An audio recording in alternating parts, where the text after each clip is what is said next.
Hey everybody, how you doing? I'm Pabs, a rising VTuber and artist, and today we are going to be coloring in this page from our comic work. So one thing that I do have to do real quick is that I do need to add one last thing that I'm noticing now. So from the previous page, if I can open up that page just real quick, the sky is supposed to be very dark looking, and it's supposed to have like this very creepy atmosphere. You know, very foreboding, very thunderbolts and lightning, very, very frightening. But unfortunately, that also means that I need to think of a light source, and also potentially, hang on. I'm seeing a slightly more pressing concern right here. Which one of these is the gun? Here. Alright, just real quick. There we go. So yeah, that's what we're gonna do. We need to add a light source for the inside of the dome, and I'm thinking floodlights. I'm thinking just workers' floodlights. So I'm going to grab an asset from the store real quick, just to see if we can't maybe work light or light. Just light? Is that going to work? Is that something we can do? All right, let's see. Free 3D object. Yada yada. That's candlestick. That's a normal lamp. That's a chandelier. That's a battle axe. Don't know why there's a battle axe there. Come on, there has to be one that's like a construction light. There's a traffic light. Construction maybe?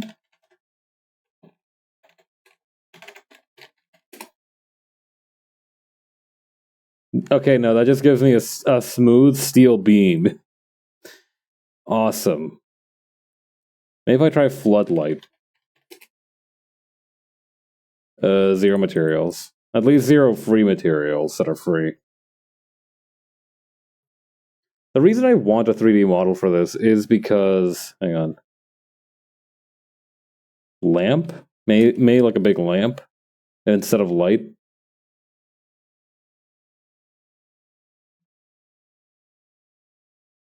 No.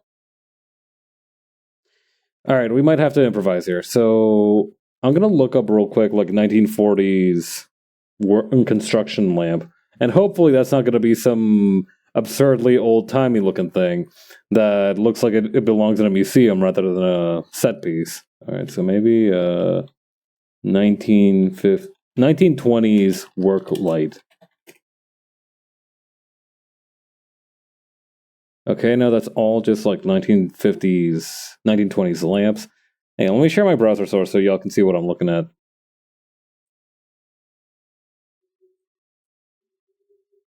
Browser. Ah, here we go.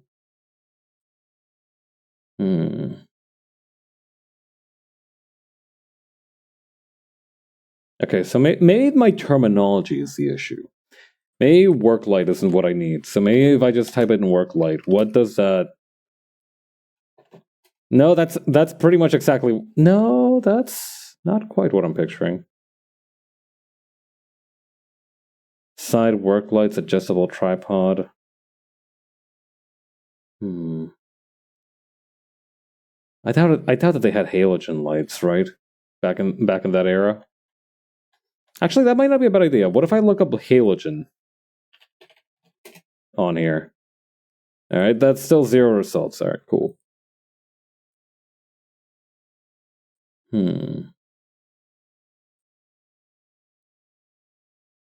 May 1920s floodlight. I think floodlight is the sort of thing that they have in the state. Bat signal looking ass contraption. Let's go. Oh my god. Seriously, this thing looks like you're trying to call out Superman. Or actually Batman. Batman is the one. Oh my god, this is perfect! Hang on, this is like actually exactly what I wanted. Looks like it's pretty easy to just make, too. I don't really need to figure out too much about it. Alright, we'll go with this one then. Copy image. Now this is going to be real juicy. Alright. It'll be right below layer 7 here.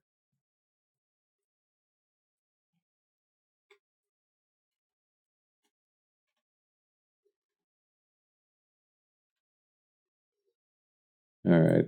So I'm just gonna trust my instincts. Traces preceding legendary catastrophic failures.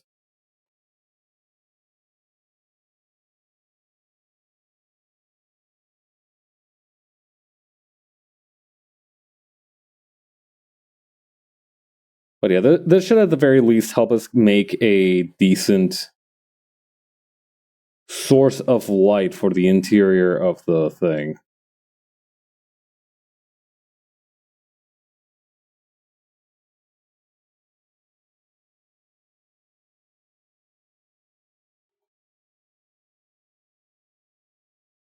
I thought about using those little flying robots that I had at the beginning of the comic, but those are a little more convoluted.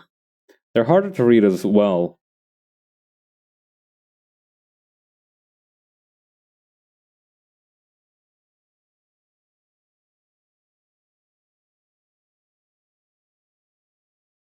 Okay.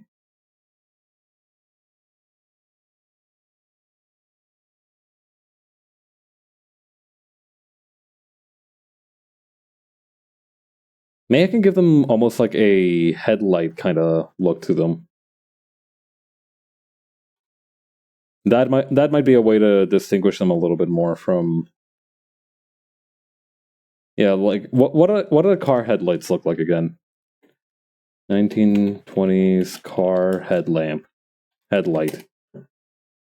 A headlamp is an entirely different thing. Okay, no, so it's just a big round circle on a stick. Not much to go off of there, but we'll make do. Connect vector line.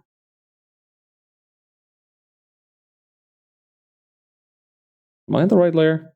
Yeah, okay.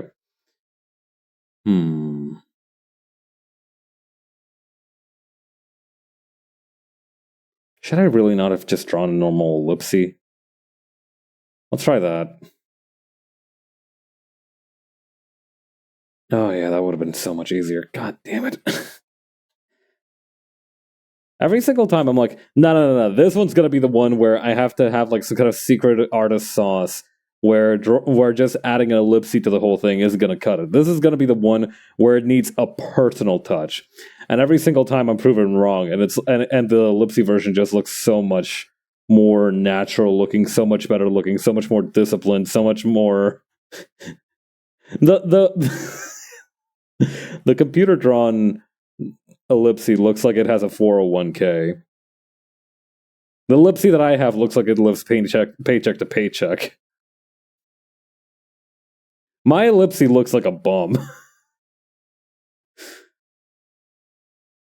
My ellipse looks like it would borrow $20 from you and never pay it back.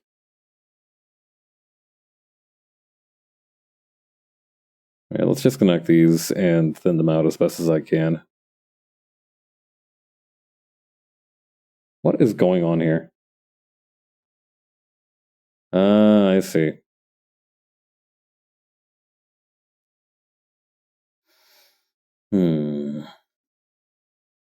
Okay.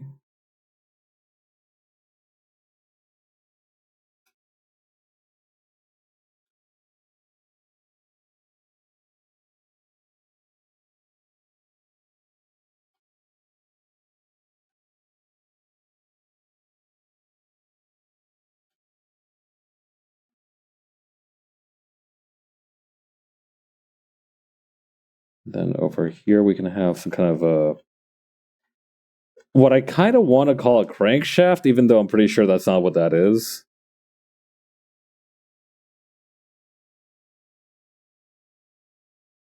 My odds are pretty good that this is not called a crankshaft. But it's just such a fun word to say, crankshaft. It's a shaft that you crank. What's not to love?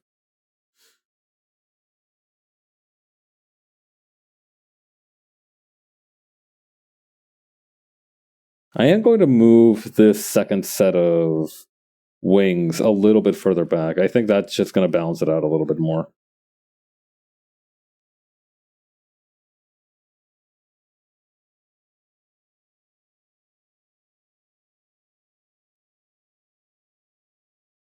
Just line width. There we go.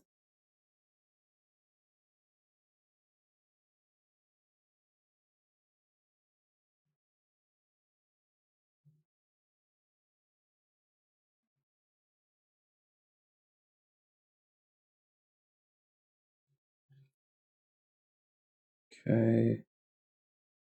1, 2, 3, 4, 5, 6. Okay, that looks like a pretty serviceable floodlight, if I do say so myself.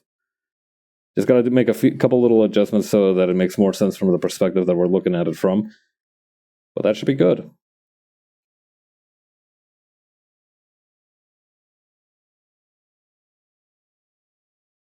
It does make the rest of the room here feel a little bit desolate.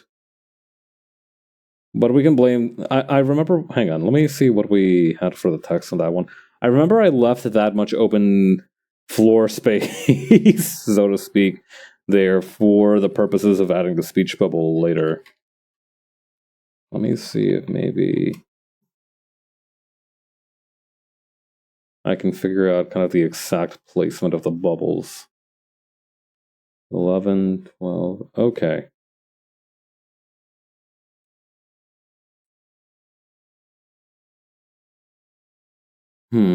Yeah, see, my concern is that now I'll have to... Well, actually, my main concern is that now I'll need to put the floodlight on the other panel. I need to start with that, maybe.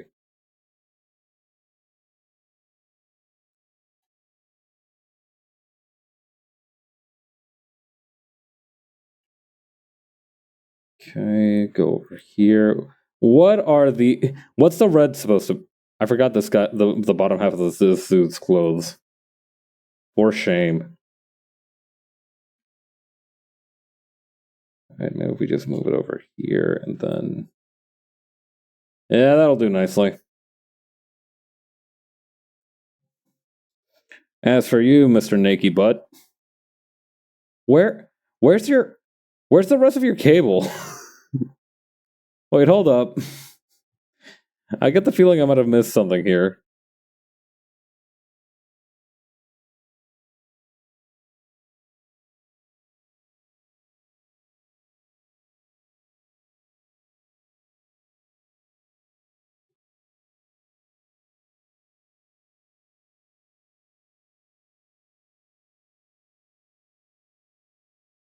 Well, whatever, we'll just add it now.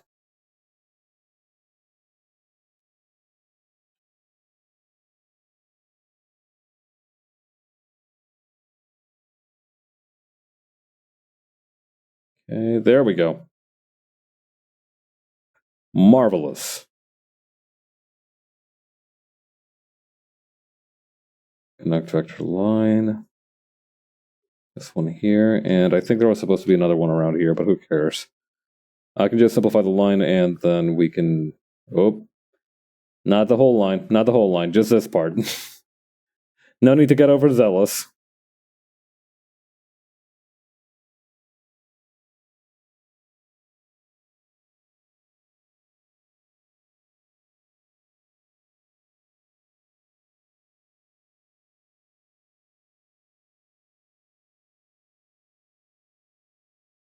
Okay, then over here.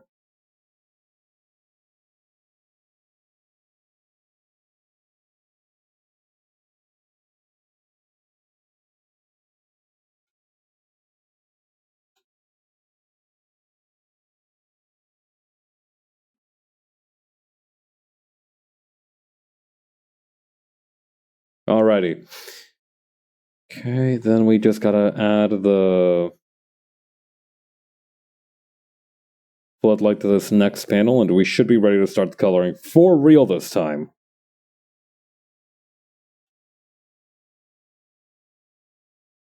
Hold on, what if we made...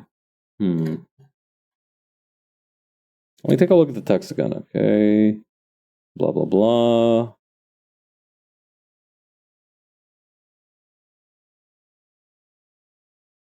Huh. Okay, here's what let's do.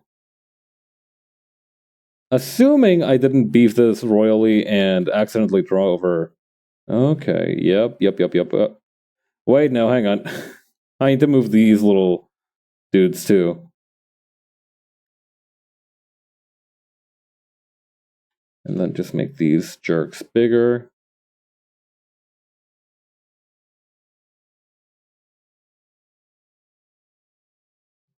Alright, that should help a lot.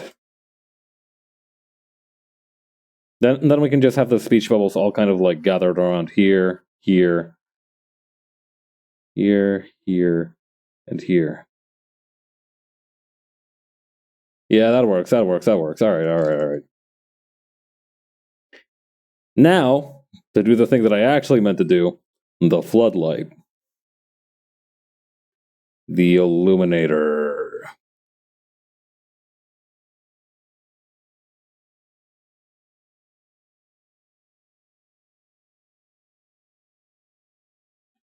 You'd know that Space OSHA wasn't actually on the ball with these guys. They have no safety railings. They have one floodlight for the entire place. Absolutely shameful. That shit wouldn't fly if these guys had joined the Space Union. I can tell you that much.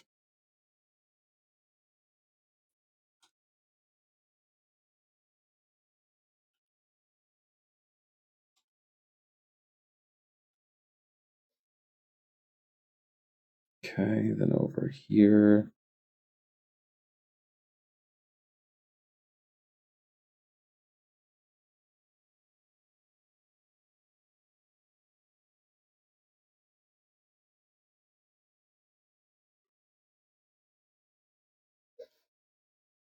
It really is hilarious how floodlights look like such a Batman thing looking, bat signal looking thing. I like obviously that's probably like what it was based on. Like the bat signal was just like a floodlight that somebody taped a Batman symbol onto. But it's still really funny. To me at least. I don't know. Maybe a more serious person might not find so much mirth in the situation.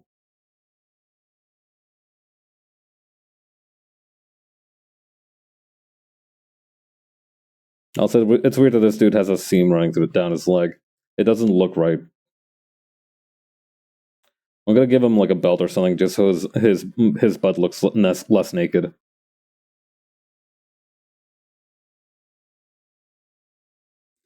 Seriously, that is just such a broad prairie of absolute nothingness going on the like in this area.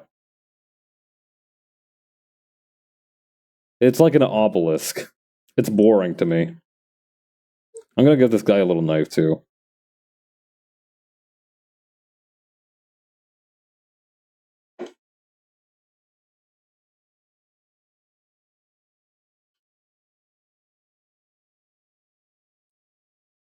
I'm going to justify the fact that none of these guys have like the exact same loadout. By one, they're broke, and two, they didn't expect to like pick a fight immediately, so they didn't all bring their weapons. You know, you have to be a little bit discreet. The thing is, if you bring a people always get on the case of a dude who brings a knife to a gunfight. But frankly, I feel like if you have a knife, you are going to want to use that knife. So it's not that weird for you to try and bring it to the one place where you know there's going to be trouble.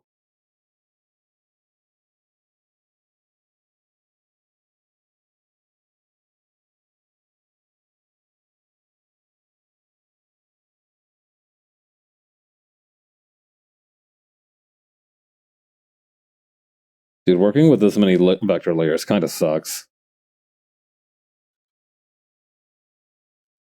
If I may be fully real for a minute.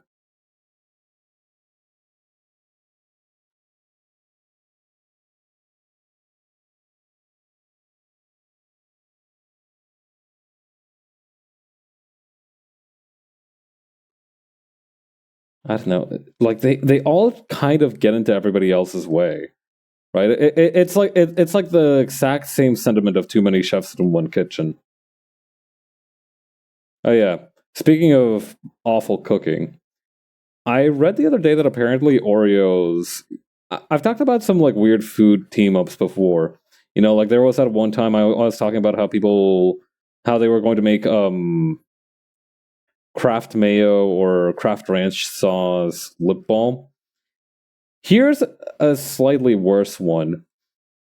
Apparently, the Oreo company, which has like a much longer name, it's actually like a name with some Spanish influence. Like I saw an Enya in there, so that name is definitely Spanish, some persuasion. But apparently, they're planning to team up with the Sour Patch Kids brand to make a limited time Sour Patch Oreo, which is gonna look a lot like a golden or like blonde Oreo, except it's gonna taste like Sour Patch Kids. And I could not, for the life of me, think of a thing I want to eat less. That actually sounds terrible. Rather, it's unappealing. It's not. Maybe I don't know. Maybe I'm judging it too harshly or something. But I don't know. It's just one of those ideas that just seems difficult to find the enjoyment in, if that makes sense. Like there are some other ones where I'm like, you know what, the Kraft lip balm, that's just like a purely quirky thing. That much I can understand. But this one feels like some of these matchups feel like they're like code engineered to make my worst nightmare because like I don't know, I can't divorce the idea of an Oreo from like the creme filling is the thing. So introducing a sour element to that is like saying, hey, you know what would be great with that milkshake? This vinegar, this curdling substance. Yeah, yeah. I don't know. I mentioned before how at some point it feels less like they're trying to make money off of an idea and just trying to grab as much attention as possible because like they understand that if they don't have everybody's attention at all given times, they're just gonna buy. They're not going to want to buy the product. Like at the level that they're working at, they're so ubiquitous that they don't need to worry about making money off of like margins or anything. They just need to make people on as turned into their product as humanly possible whenever possible, which leads to these kinds of decisions.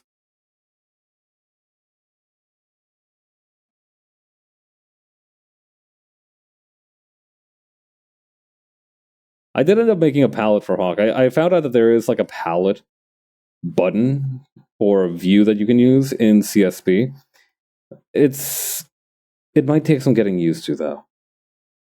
I don't think I'll be able to fully deploy its capabilities like on frame one.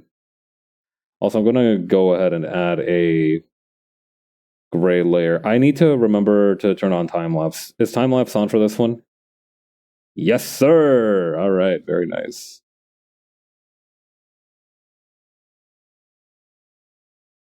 That's a little too dark. Maybe like this. Or even with a little bit of red. I don't know. I hesitate to use colored backups whenever I'm making something because I feel like that's going to influence my perception of the color at the end stage. I mean, granted, there's no way to avoid that necessarily. Like you're gonna get influenced one way or another, right? Like the gray is still influencing me, even if subconsciously. But I don't know. I feel like it's different. There's a difference in there. maybe it's just a tone thing, right? Maybe I think that because the gray doesn't have a particular hue, I will be safe from having to worry about that. I need to find the page where there's this one jabroni with a knife. Is that page 5? Page 4.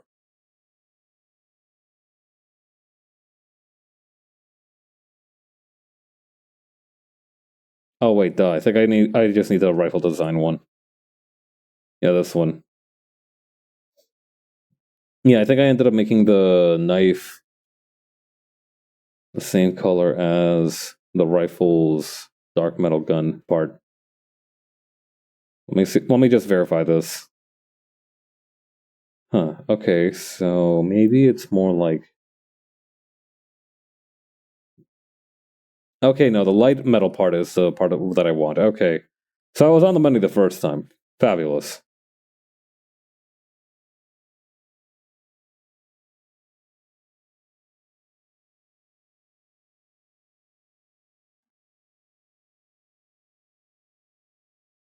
Did I give this guy any. I forgot that I didn't actually give these guys any kind of holster and just let them magnetize everything to their stupid little belt. I forgot this dude's bottom half. That's what was bugging me. Hang on.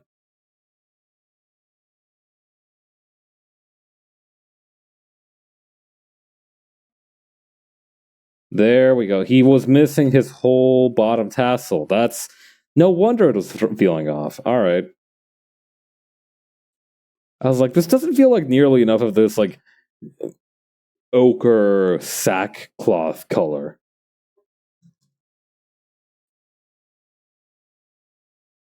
But yeah. Anyway, back to the Sour Patch Oreos thing. I didn't have too much more to say on that I haven't already said. I think they're going to be like. I think they had like watermelon and strawberry as like one of the named flavors.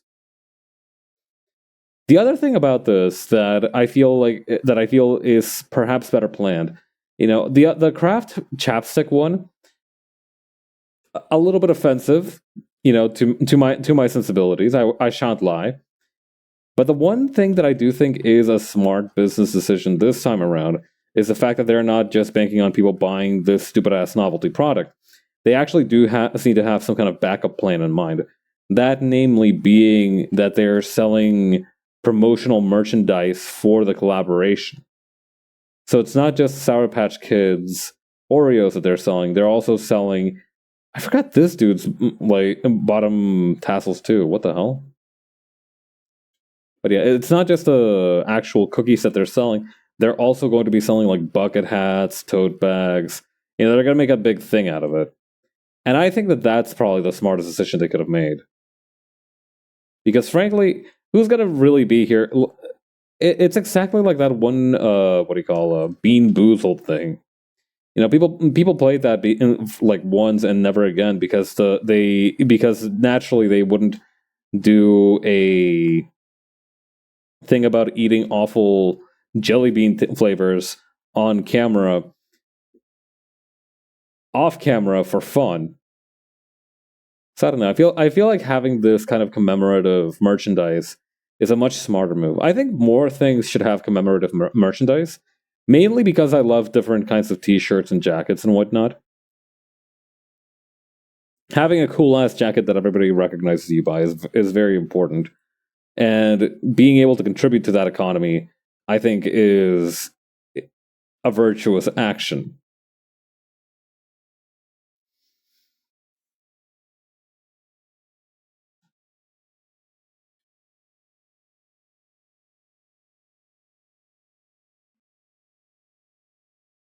Hmm. I shall make the color of the floodlight the exact same as the other metal parts that these dudes wear, for no particular reason.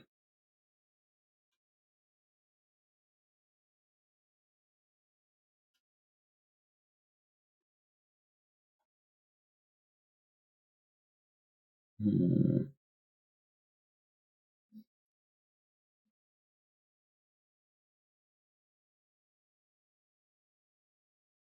I kind of want to make the lever here black. And make this like a brightish yellowish color.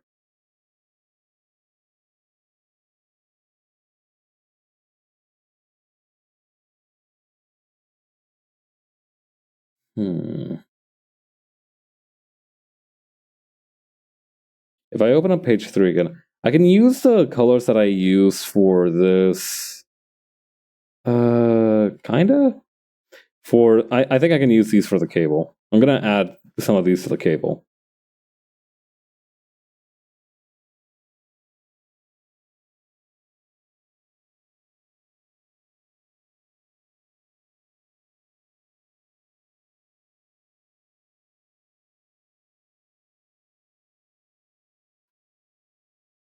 Okay, and then this part here can be this lighter color right here from the back part. That seems reasonable. Ooh, actually, this looks even better. This is such a fun looking cable. I like it.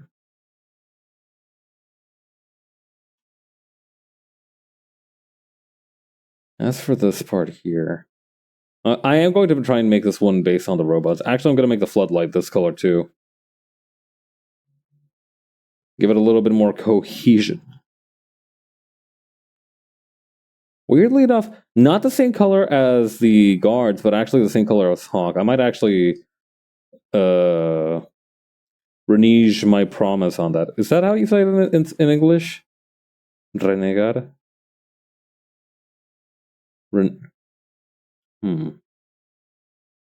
How do you say that in English? Is it just like renge?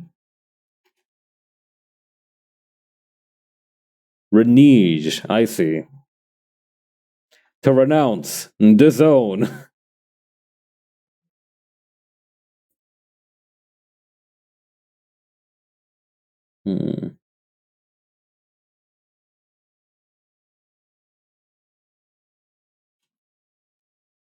Let's make the inside of this plug dark.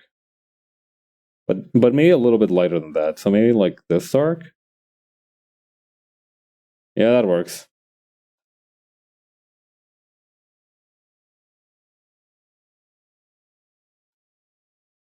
Okay. I should turn off my nightlight, but I'm always worried that whenever I do that, it's going to fry my retinas that I don't have because I don't have eyes.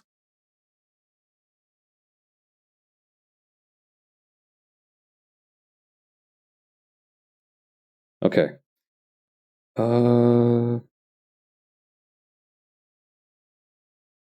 Make this bright yellow. Give this the same tone as this. Kind of Pikachu looking.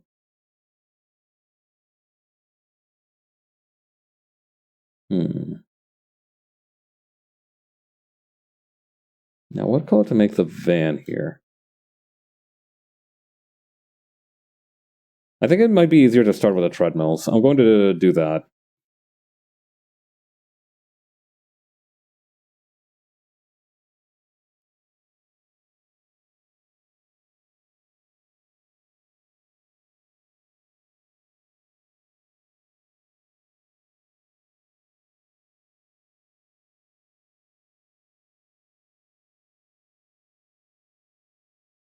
What color are treadmills again? Or tank treads, I guess? Tank metal? Is tank metal a real color? Like tank metal gray?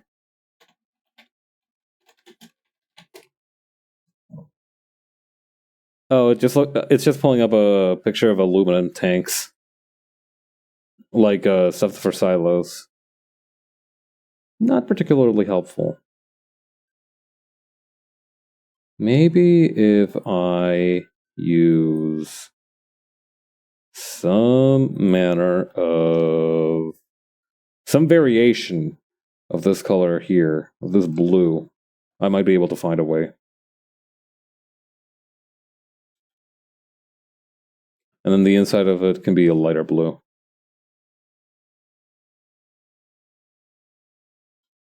Okay, that seems pretty good. Then got to put the inside of this, and maybe we can do. Nah, I like keeping the cable dark. We can probably move this reference somewhere else, like far, far away. Okay, then over here.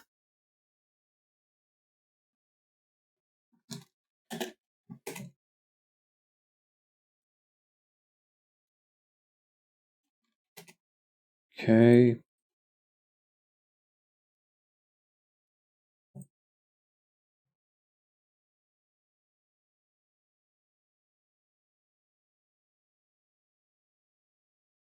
Oh, hold up.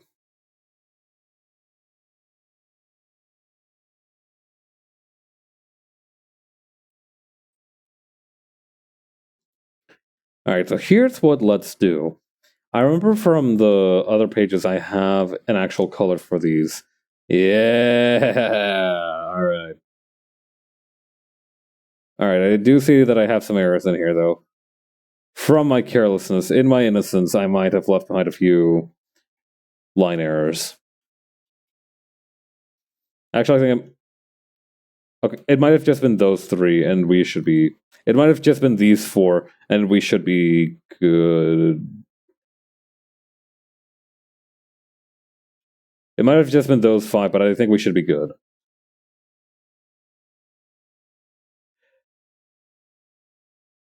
I'm like trying to activate Ultra Instinct and everything, just trying to figure out where I might have left some additional line errors. I think we're good, though, for real this time.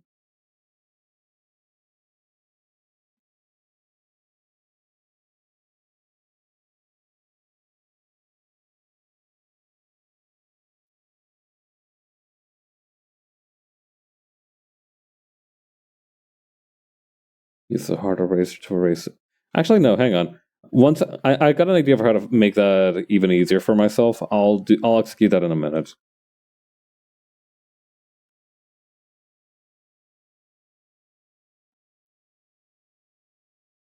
In the meantime,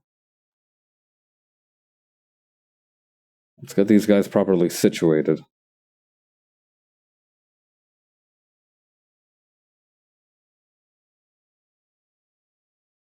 I wonder if turning off that close gap thing will help with this, but I doubt it'll provide any helpful results.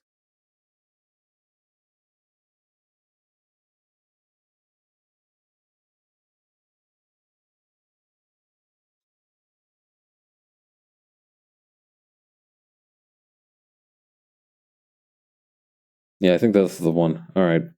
Then what we're going to do to make sure we don't have any of these little lines poking out is that we're just going to wand select everything. All like the outside areas. And where that's at risk. And then we are going to expand it by like 1 pixel and erase. That's it. That's the big evil genius plan.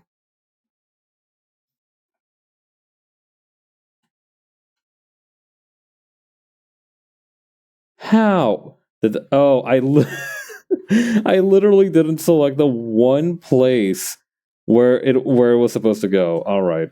Cool. Groovy.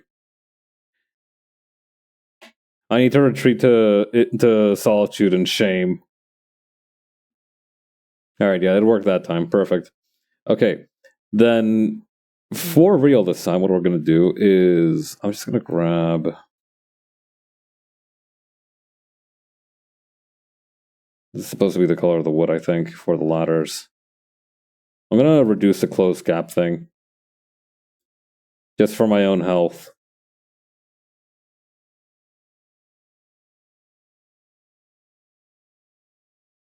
And then in the next panel, I get to do most of this over again. I don't know how much of it I'll be able to leverage, frankly. It might be easier than I think, but it might also be harder. Hopefully it'll be easier. It's hard to say. One thing I've noticed about myself is that I can never properly approximate how much work something is going to take. Although granted, I think that's a skill that's actually quite difficult to cultivate. due to the fact that many unexpected things can happen between when you make a plan and when you actually plan it out. It's actually quite normal for things to go wrong or not according to plan. Rather, I'd say when they go according to plan perfectly and without a hitch, that's the exceptional time.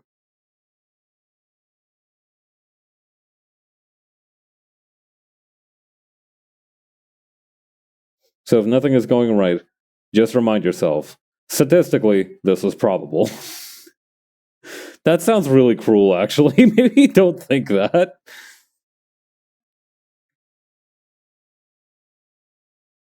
That sounded like such a line of like somebody who's just of some character who's just like been resigned to fate always sucking. That's no good. You have to have hope. You have to have something.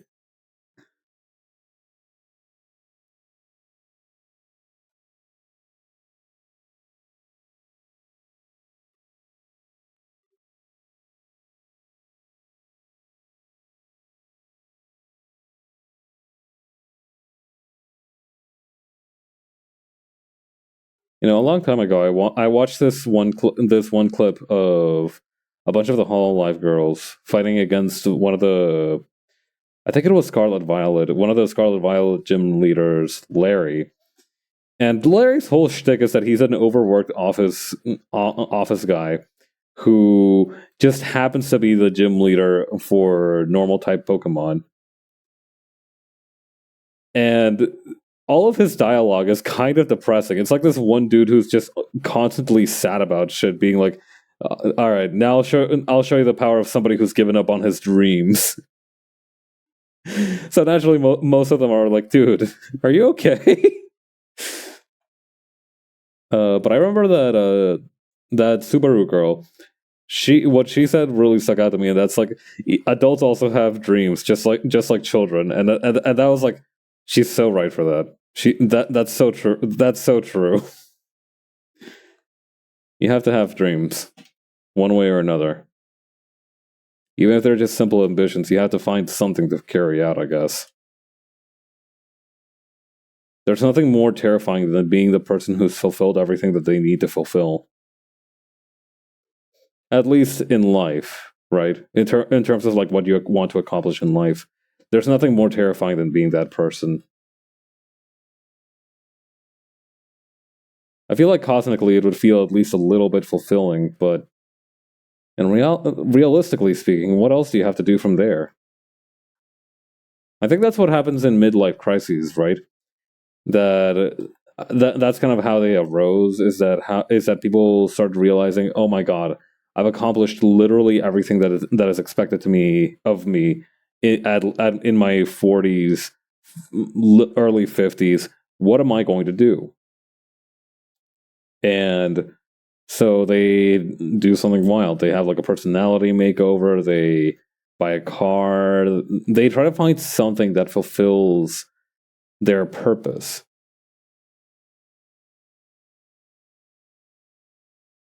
I don't know. I hope for me it's finally getting fit. That's what I hope gives me purpose in life. I remember reading this one webcomic, 3 Panel Soul, I think it was called, where one of the guys in the comic, it's like a semi-autobiographical thing, right? It's like like real life except noted. It's just like fun retellings of what happens to the authors in their day-to-day lives.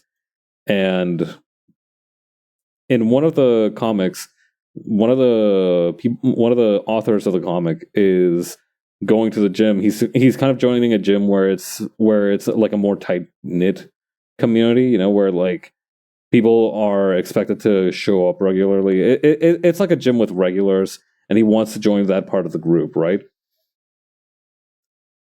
And the guy who is introducing him to the gym is like, this is going to be the thing that finally makes you happy. And naturally he goes like, I think you might be overselling the product a little bit. And he's like, nah. I don't know. I really hope that is the solution. Lord knows I need something to get off my ass.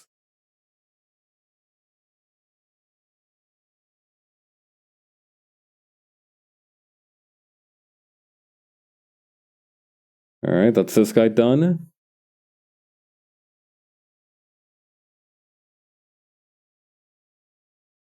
This is starting to look this looks fairly cohesive. I'm very proud of myself.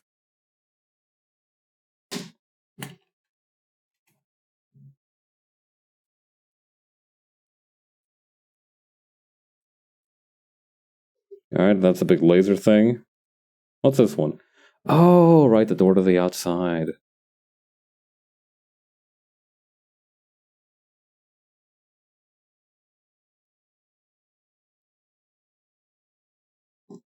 Okay.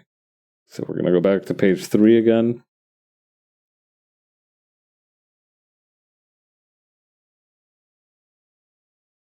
I don't even know which color is supposed to be the normal color here anymore.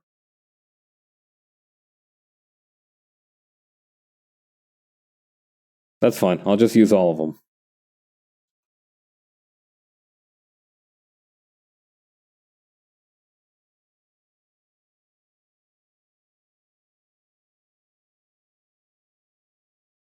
God, I forgot that I made that cloud effect on the thing here. That looks real nice.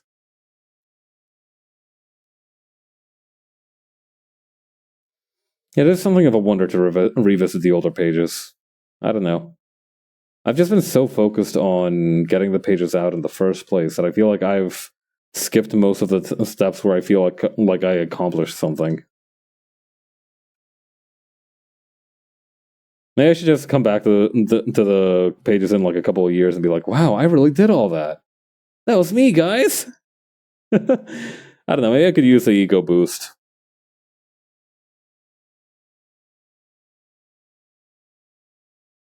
Or, you know, whatever it is that I need at that time.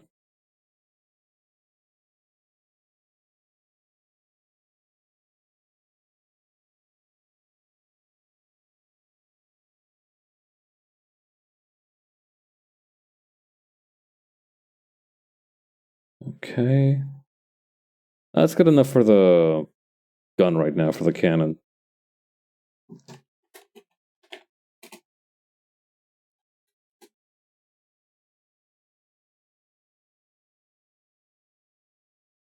Then for this thing.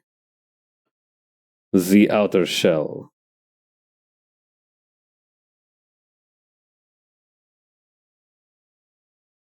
The other day, apparently, it was the anniversary of a. I guess anniversary might not be the right way to put it.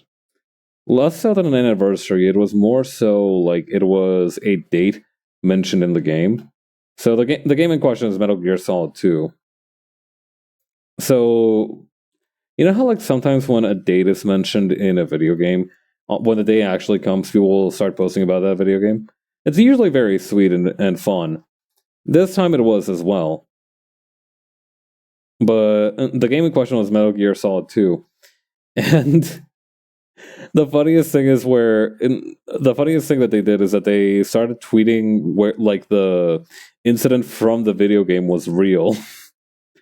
I don't know. That brand of humor always makes me chuckle a little bit. There it is. My eyes were hunting down the little gap wherever the color was leaking out.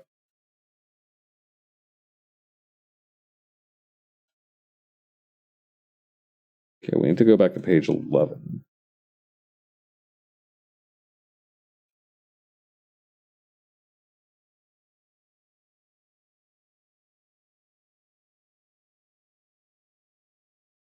I'm going to call this layer hole. All right, how does it look all put together? All right, a little bit confusing, but we can probably make some edits to it to make it. Oh no, it doesn't look confusing. It just looks. The colors of the cannon look a little bit incongruous with the rest of it, which is the purpose. It is the intended purpose, but we can probably do something with the color palette. All right. So here's what let's do.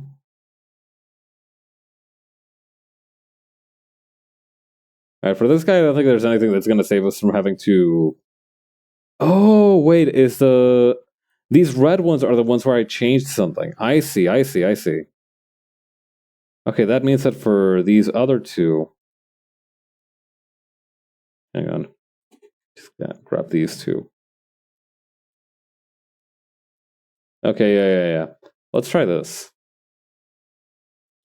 Don't delete that one just yet, actually. Let me try.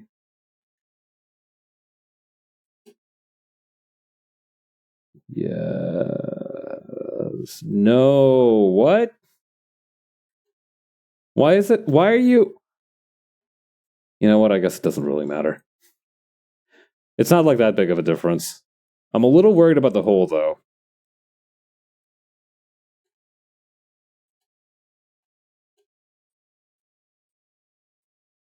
Ah, there is no hole. That's an empty layer. Okay, I see. I hadn't moved it in just yet. I see. But a little prank on myself. That's funny. So no hole. I know. I also wish I had a skateboard to slam down and stomp on at this time.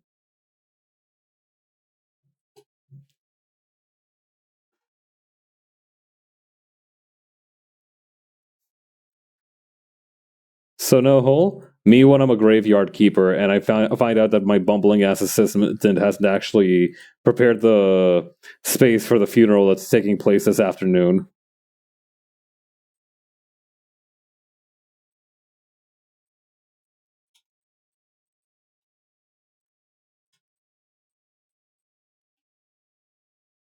I'm trying to think of another way to recontextualize this, but that's the best one that I can think of at the moment. That's the best one I got right now. Please wait 3 to 5 business days for a better joke. Where is this line coming from?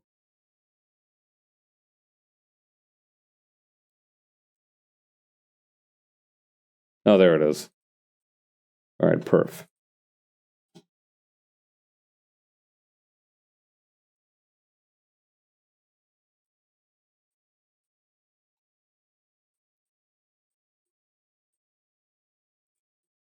Okay.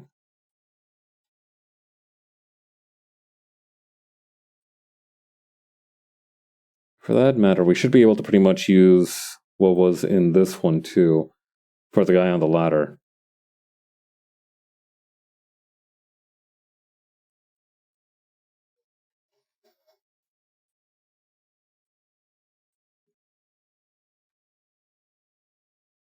Come on. 1-to-1. I'm asking. Don't. Okay, this one also has additional spacing on the left hand side. What is up with that? Why is that such a consistent detail?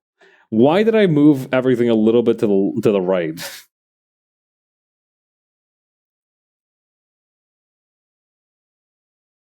All right, we need to get rid of these other two for the time being, just so we can focus. We can shift into ladder mode.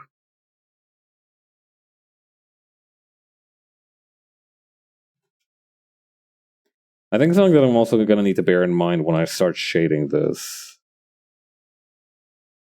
or maybe something that I should.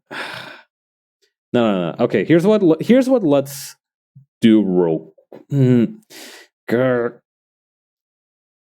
I'm not sure about the workflow on this one. On the one hand,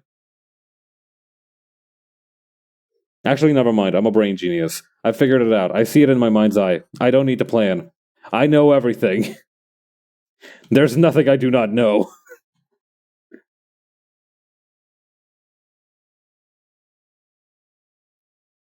Oh, this is with the janked up colors too, isn't lines too, isn't it? I need to go back and fix some of these. I think there's also one right over here. Yep. Okay, keep them coming. What other mistakes were there? There's one here. I don't think I actually got that one though. No, I did get that one. There was also something else going on around here. I think I was missing out like a line here.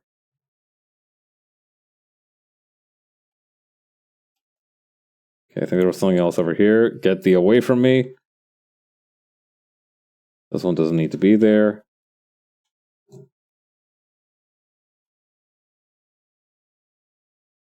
Okay. I think that's pretty much everything. Now I just need to paint this guy in.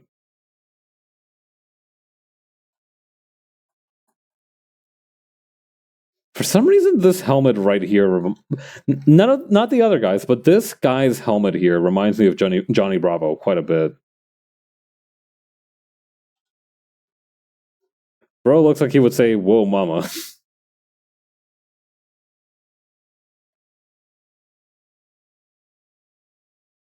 All right, vector eraser right here.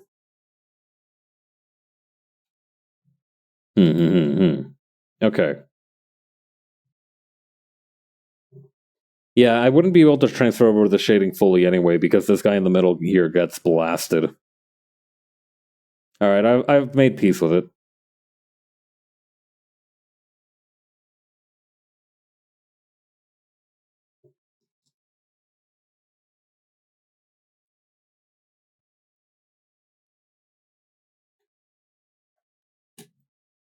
Okay, move this one over yonder.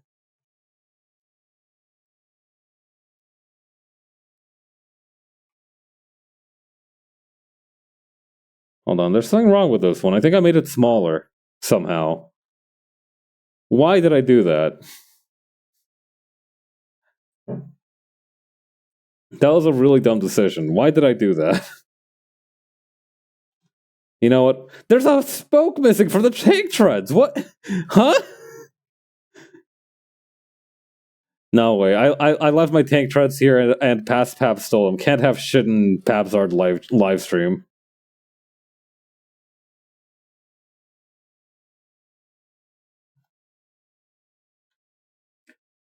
What kind of continuity thuggery is this?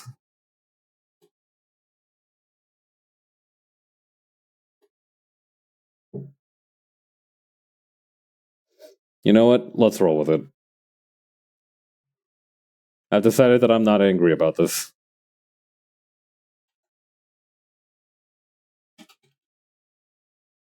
That is such a crazy life hack that it works actually quite well for me.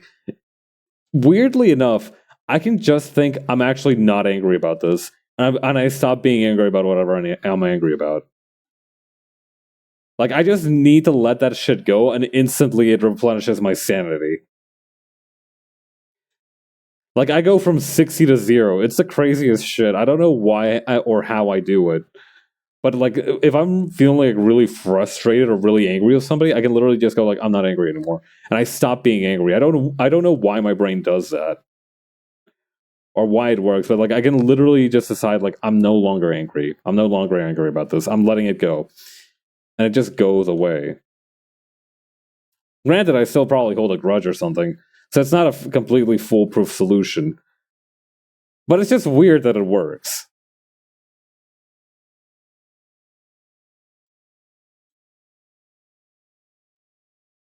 It's probably for the best, too. I can get real mean when I'm angry. I don't like getting like that.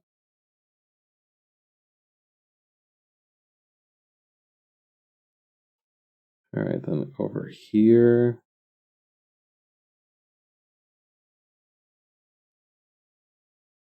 Yeah, well, what's that one picture of, like, a dog chasing a vulture off a cliff, and it's like, things said in anger cannot be undone, or actions taken in anger cannot be undone. I think that's the one. Granted, there's a lot of decisions that can't be undone, so to speak. But I feel like that's purposefully missing the point of the picture.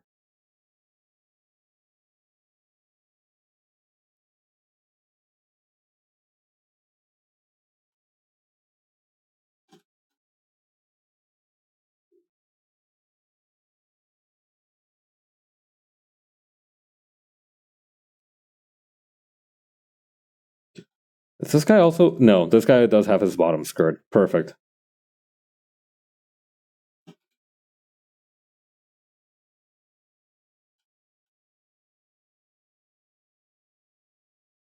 Why do I keep only drawing one of the boots with the bottom sole? What's up with that? Well, you're getting a solid black fill, my boy. I don't know what to tell you. Line art be damned.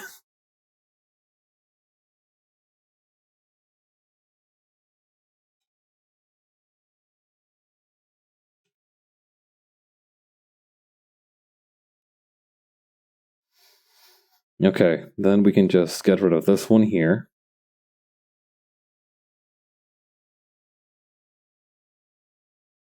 I need to stuff these guys into folders too.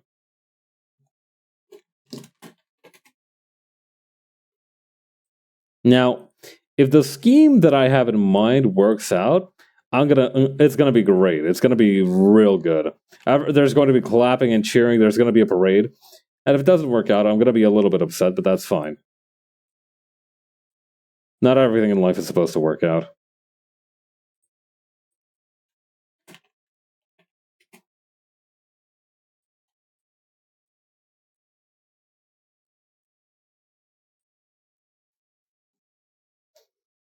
I will say though that if it does work out, I'm going to get myself something nice to eat tonight.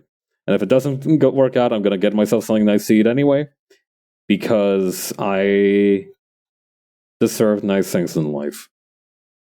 And so do you. And so do you, random citizen.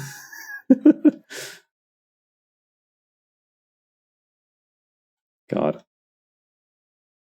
It really is crazy just how much Metro Man ended up looking like some jaw-chiseled Markiplier, huh? I don't know. It's very easy to just look at any random dude with like a decent beard and like shoulder length hair and be like, "Hey, that's Markiplier," and people will clap because they agree. They understand the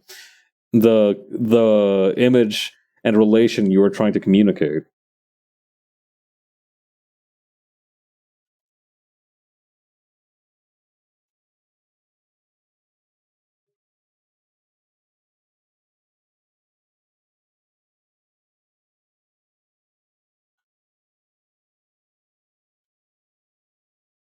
Okay, then over here.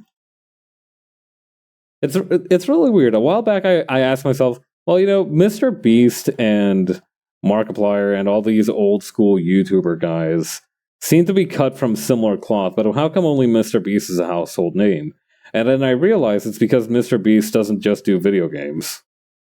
That's literally, I think, the main differentiating factor is that those other guys all kind of focus primarily on video games, and Mr. Beast is, well, he does whatever the hell he does, I guess. I don't know. I tried to watch a Mr. Beast episode, but I literally got nauseated.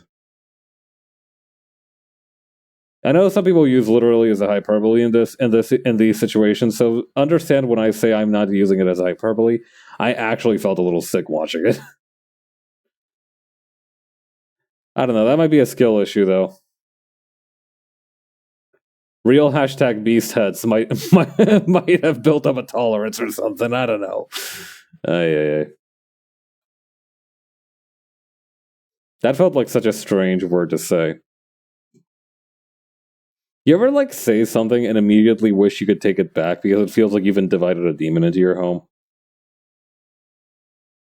Not quite to the level of like being like, oh, me and my big mouth. It's not that kind of situation where you've tempted fate.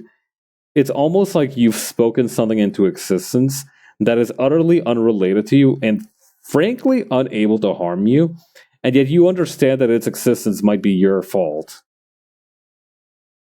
Like some kind of fucked up semiotic Frankenstein. This is a monster. It's an important distinction there.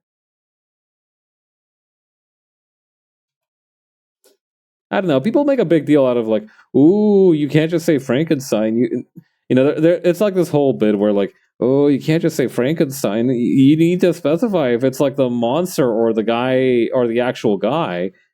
And the thing about that to me is that besides the fact that it's like a very pedantic nitpick, right?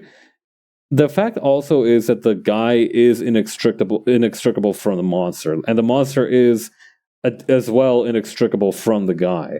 Like if you have one, you cannot not have the other. Right? If there's a Frankenstein's monster, there's something that created him. And likewise, if there's a Frankenstein doctor, he must have something he's created. So it doesn't matter if you're referring to the monster or the scientist. Both of them are a fucking problem. Both of them are present one cannot exist without the other in any time or space.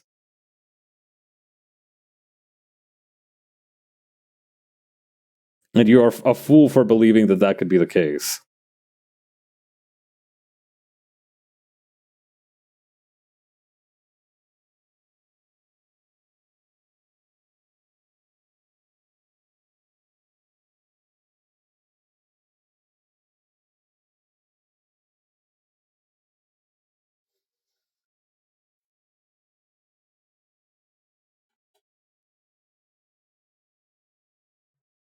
I'm actually going to move Hawk a little bit further up. Just because then the laser will make more sense. To me, at least.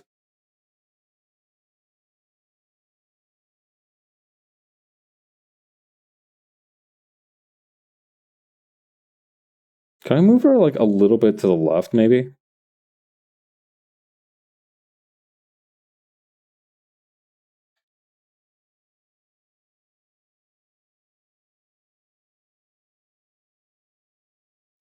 That works, actually.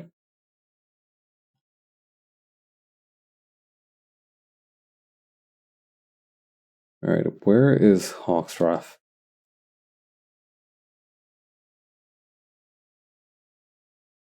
What's this?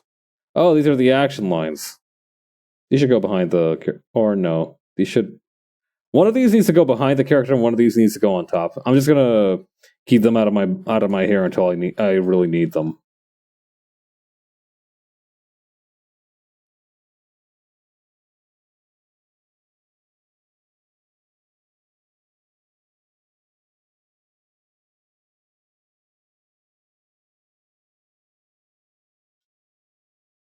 Alright. What's this?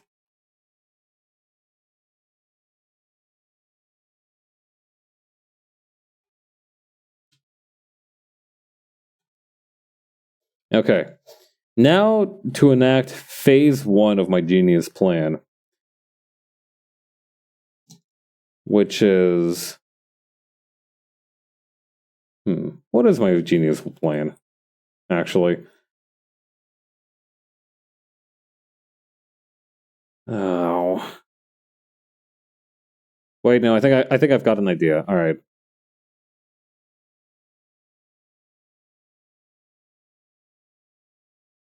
Alright, so we'll use this guy in the foreground as an example of what I want to do. So I'm going to go into tonal correction and I'm going to gradient map this guy to blue. Any old blue will do. Blue sky dark. Okay. That kind of works. Oh, yo, Glock, how's it going? To everybody who's new to the channel, I'm Pabs, a writing VTuber and artist, and today we're working a little bit on the comic. How was your stream? Did you have a good time? I think this was like your send off, right? Like you're rebranding soon. Did you have fun?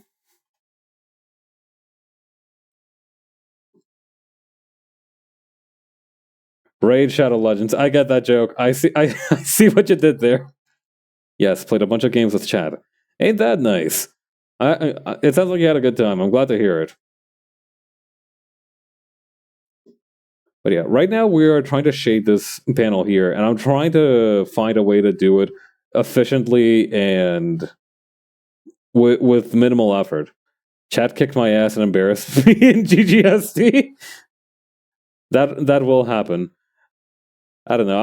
I'm kind of on the bottom of the pecking order in terms of GGST prowess myself, so I can relate. Guilty Gear is fun though. Have you picked a main yet? Are you like into any of the characters in particular?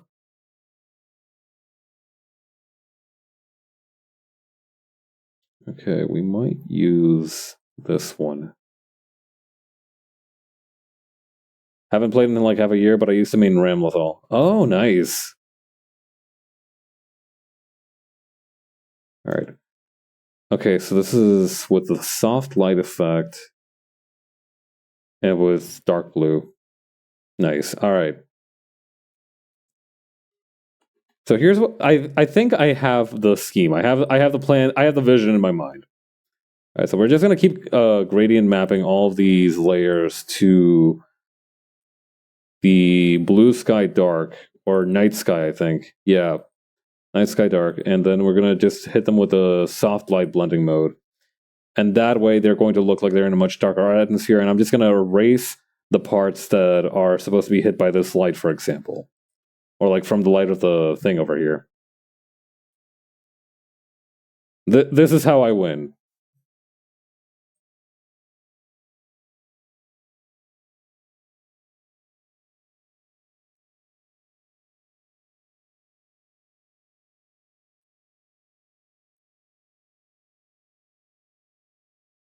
Yeah, Guilty Gear with chat sounds like a lot of fun. I do enjoy the idea.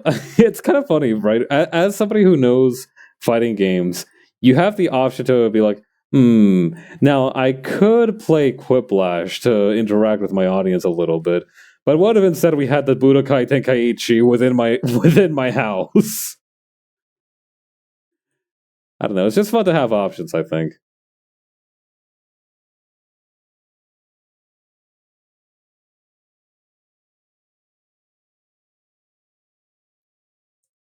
What if I just allowed chat takes turns walloping me? Yeah, that could also be Quiplash if you're not careful. Now, I'm not supposed to tell you guys this, but I do hear that if you get a Quiplash against your favor 3 times in a row, the guy from the Jackbox side, the guy that pops out of the box in question, he does come to your house and he does play like the little sad trombone sound, and it doesn't actually deal any damage, but it does feel very humiliating. Budokai Tenkaichi, that's right, the strongest under the heavens. Do you have the mettle, the will, the sheer the sheer guts to take a stab and declare yourself the strongest? All right, let's start out with this scheme of mine. So let's start with this light here. I don't think, is that doing anything? I don't think that's doing anything. Hang on. Okay, no, it did do something, I think. Oh, that is very difficult to tell apart.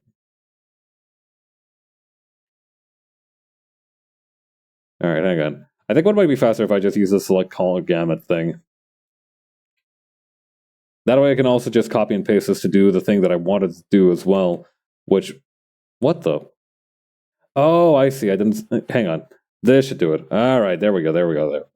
So yeah, if you do the Gaussian blur filter over this part here, and then maybe copy and paste that, and then also do, ooh, actually I like how intense that looks. But yeah, then if you do maybe a motion blur outwards with the correct angle. This is that one Smash stage where you're on like Shadow Moses' island. Dun dun dun dun dun dun dun dun dun dun. Gotta run some errands, so I can't stick around, but I hope the shading works out well. Thank you. I'll work hard. Congratulations once again on your hard work. I hope your re-debut goes well, or like your rebrand goes well. Those terms are interchangeable to me, so apologies if I'm not applying the correct one.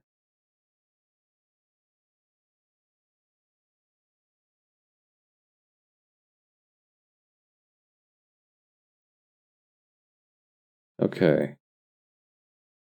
Now for this one, is there anything that I can do to make it affect? Oh wait, yes I can. Hang on.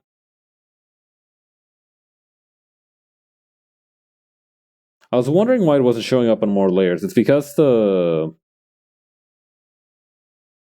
color of it, the placing of the layer was off. All right, I need to use the, what do you call, look vi tool. That's really going to kick this up a notch. There we go.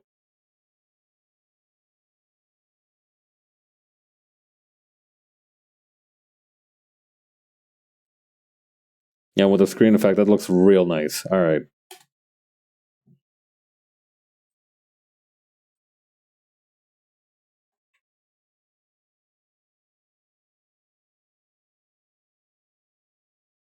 Maybe if I duplicate the layer a couple times, it'll look like an even more solid beam of light. Yeah, I think that was the right call. Let me try to free transform this sucker too.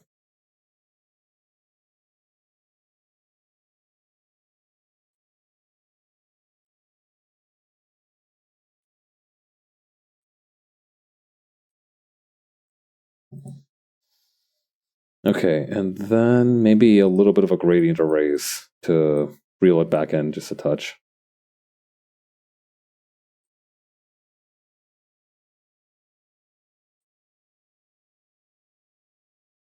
Okay. Going back to the plan that I was talking about. All right, so that's going to be like maybe this part here.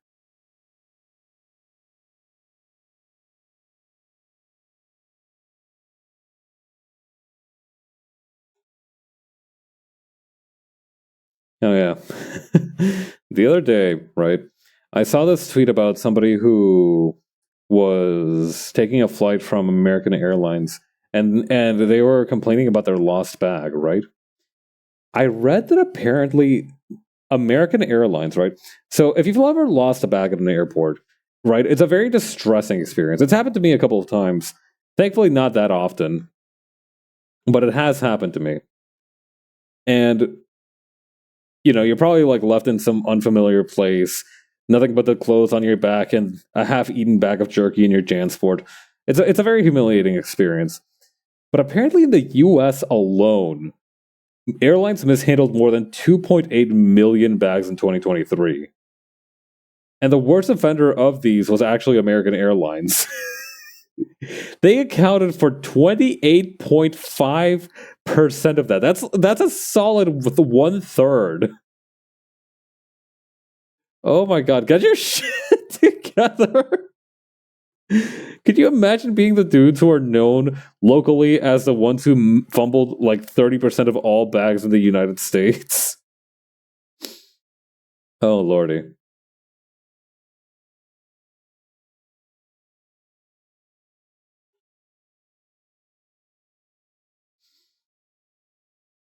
Yeah, it's really funny that that there. I don't know. On the one hand, it's good that we don't have that many airlines because then they can't just be like, that just makes me think of the John Mulaney bit with American Airlines. I think that was Delta Airlines, and I relate to that one. I don't know if that's just my own bias because I also fucking hate Delta Airlines, but I do think that one was Delta Airlines. It really is just that awful. Like the thing is, right? As a kid, my dad did all of the travel booking because you know, obviously, I was a child. Actually, it'd be more impressive if I did all the travel booking. But anyway, my dad did most of the travel booking, and whenever I saw that we had like Delta Airlines, I'd be like, oh man. Like even as a child, I fundamentally understood that Delta Airlines sucked at what they did.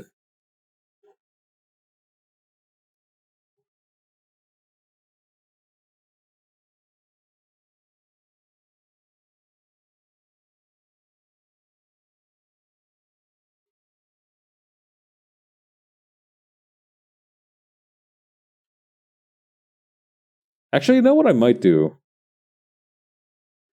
I might duplicate this layer and then merge it with the bottom layer, just so then I can very freely erase what I don't want and paint over with what I do want. Just like that without having to worry about the multiply layer. Yeah, that actually makes my life a lot easier. That being said, I do just need to keep erasing until I get to here.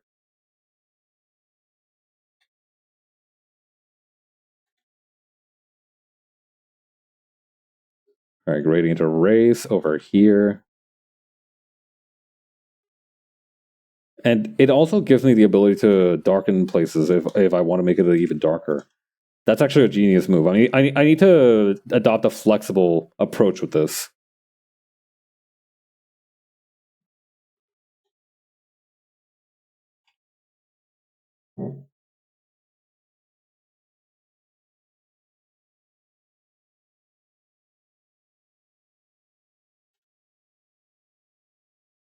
Okay, then.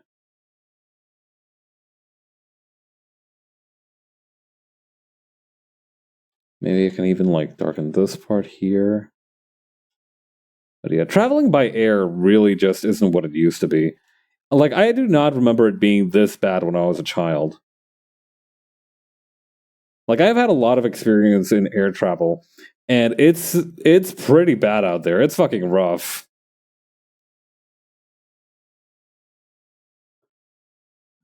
I swear. You have some industries practically shut down because of a pandemic one time, and then they're like, "Oh, but I'm just a little guy. I can't pay for proper airplane maintenance. I'm just a little guy. Look, COVID did so much damage to me. I'm just a little guy." And it's like the one of the richest corporations on earth that also made half its money on like defense contracts. God, I hate the aviation industry. I love traveling, but I really hate air. But I don't hate airplanes in the same way that like most people are like, "Oh God, I hate traveling by air." I love traveling by air. It's just airlines and everything else that sucks.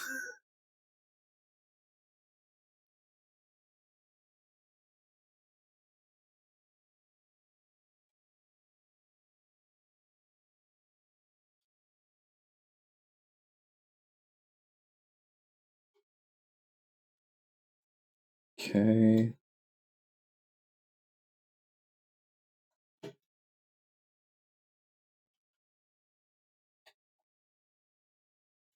And over here, we can make a light amount of eraser. Actually, it might make more sense to give it like a radial kind of thing. Yeah, like this.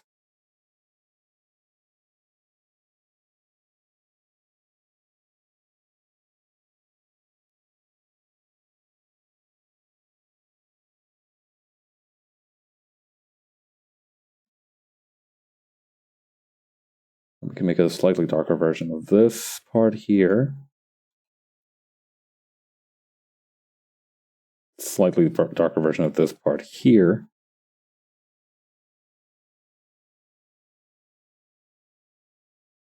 But yeah, God, we just really do need to give airlines more grief until they get their act together. I do believe that because the thing is, at this point, they're just going to keep making the service worse and worse just because they know they can get away with it.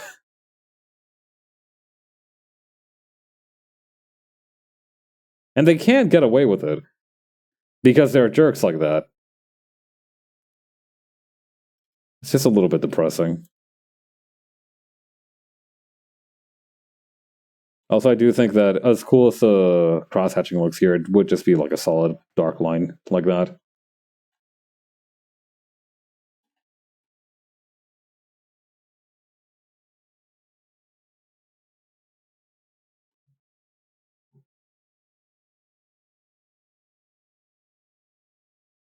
Don't I have like cross hatching pens that I could use for this? I think I do. Yeah, like that.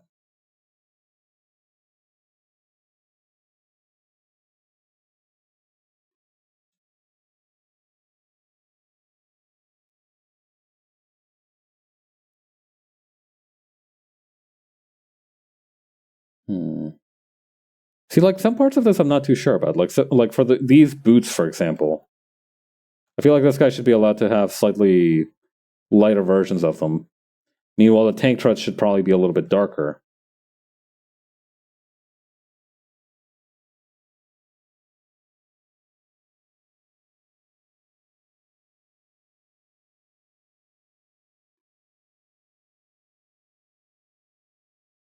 No, that's very difficult to see. Hang on.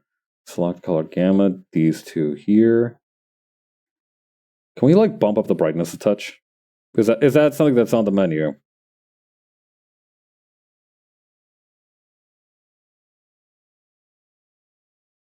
Yeah, it looks fine. I will give this guy a shadow, but first I gotta figure out what I'm gonna do with the background here because I feel like it's still not quite blue enough, if that makes sense.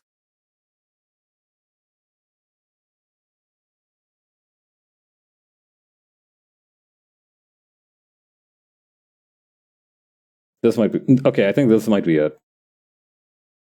Yeah, and same ditto for the ray gun over here. You're blue. That's my attack.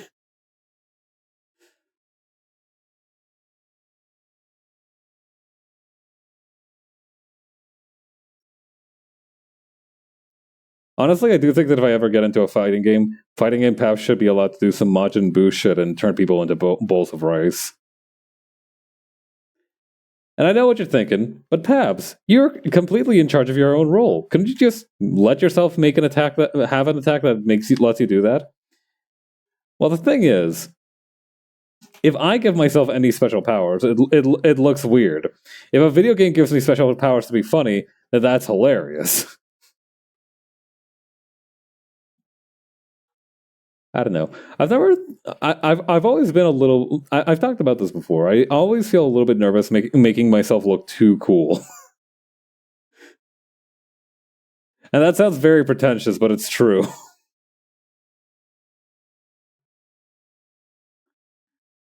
I need to be a little bit. I need to be a little bit of a loser, or else I'll stop being relatable. I'll stop being like a funny everyday guy, and I'll start being like that guy who's a badass 1000% of the time. And you don't want to be that guy. You don't want to be the badass 1000% of the time because then you start being like the solution to everything.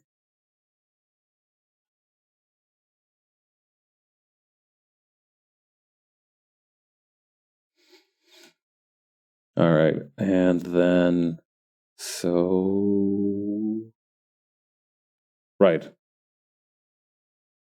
I was trying to think about what to do next.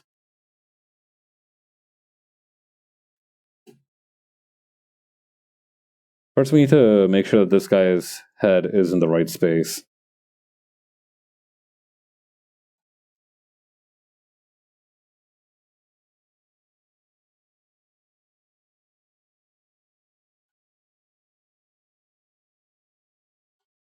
You figure that Delta Airlines ever tried to sue John Mulaney for those jokes? Or American Airlines, or whichever airlines it was?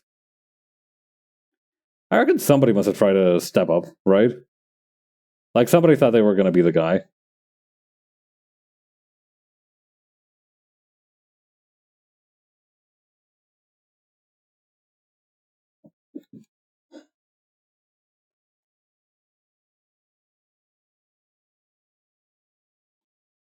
Okay, then over here.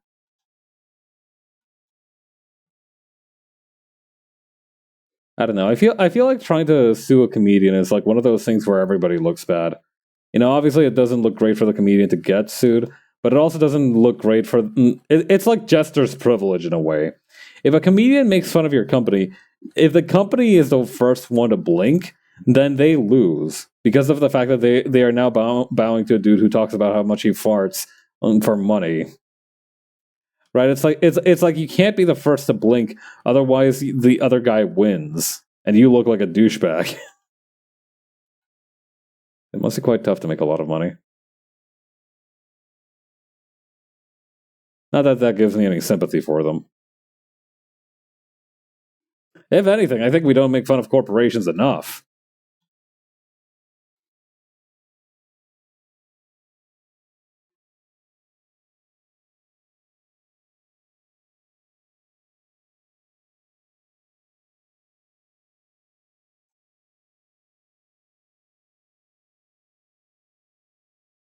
Oh god, I am going to really regret my life decisions and the actions that led me there once I start shading this fucking ladder and every other part of this whole shebang. I certainly wasn't expecting to finish everything today. Would have been nice, but I wasn't expecting to do that.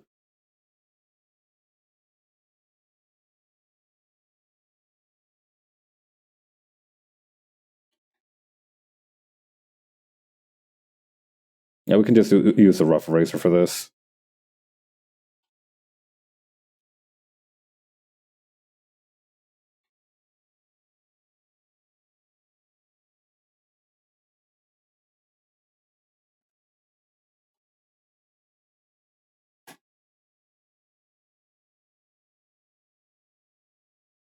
Yeah, that's the thing about the lighting choices here is that they don't always work out. Using the method of the multiply layer doesn't always work out because sometimes you get into niche cases like this where it works for a lot of it, but not for some of it.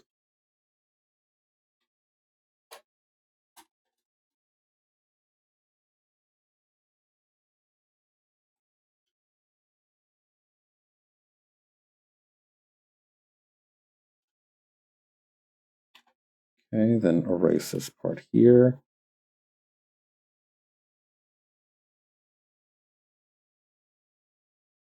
And we can just have a little bit of glimmer here.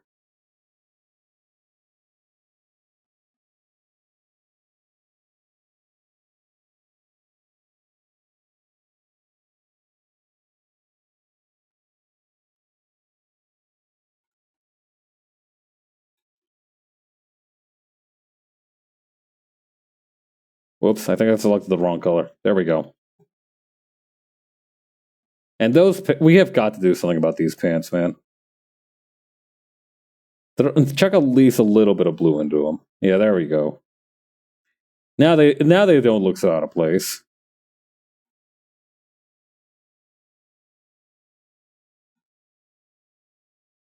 Yeah, we can just darken his legs here so that they don't stand out too much.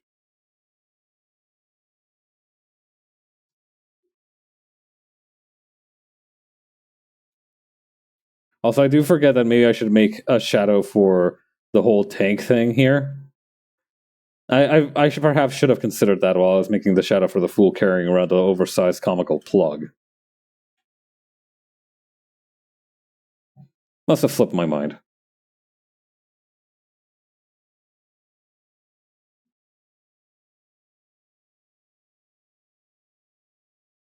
Okay. Now then.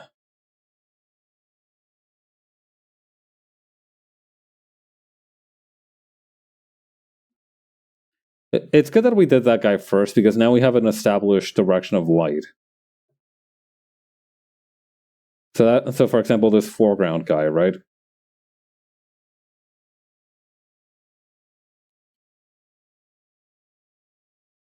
Okay.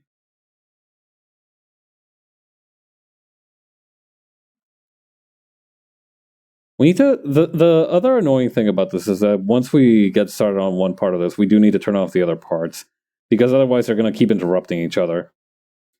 Like the vector layers in other frames are going to overlap, and it's going to cause a big problem. It's rather annoying. But hell, what can you do?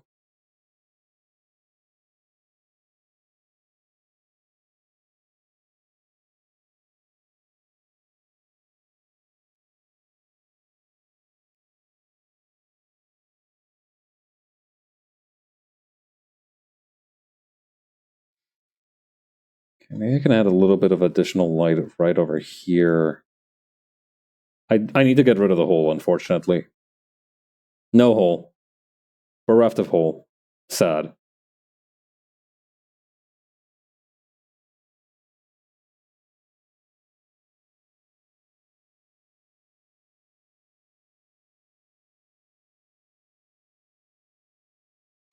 Okay, so just select maybe these parts here. And just add shadows to where they would be.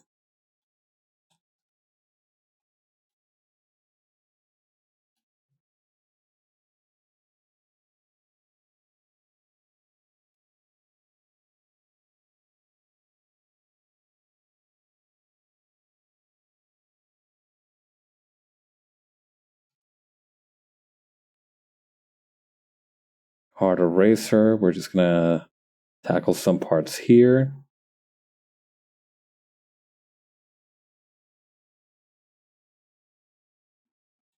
Yeah, that looks pretty nice. And we'll use this color here for the shadows on the, well, everything.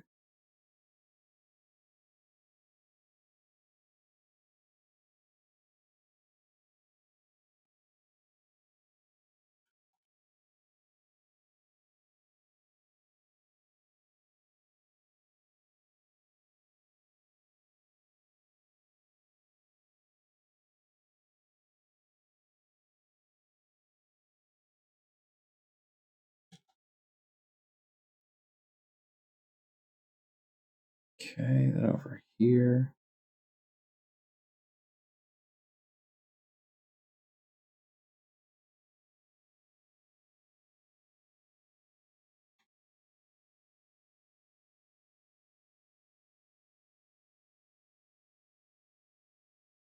And then over here.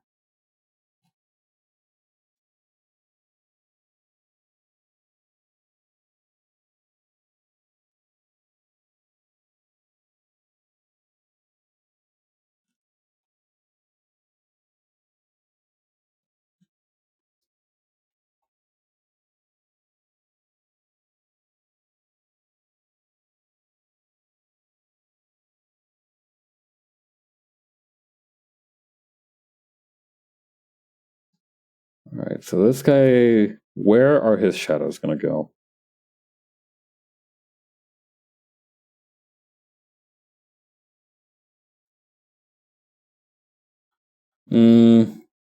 Not there. Not feeling it quite there just yet. Maybe. No, that also seems wrong. What the hell? Let's just leave him like this. Or actually, maybe one thing we can do. Can we just do some millipen a little bit and lower the stabilization a little bit so we don't have to deal with all that? Nope. All right. If it ain't broke, don't fix it.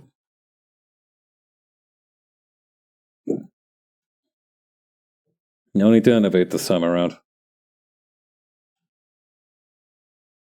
It's always when you get a little bit overzealous with how you quote unquote fix things that it all kind of goes to shit. That's not true. That's a that's a little cynical of me to say. But it is true that when you have a system that works, it's much easier to keep trying to use that system than to change it. Although occasionally it does benefit you to ask, is this actually working for me or am I just used to it? You know, that's a good distinction to make from time to time.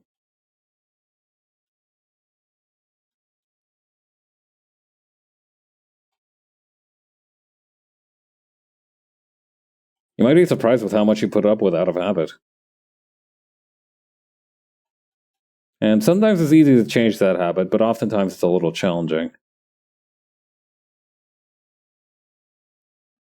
It's important to find the courage to change, I think. Sometimes more so than a clear path towards change.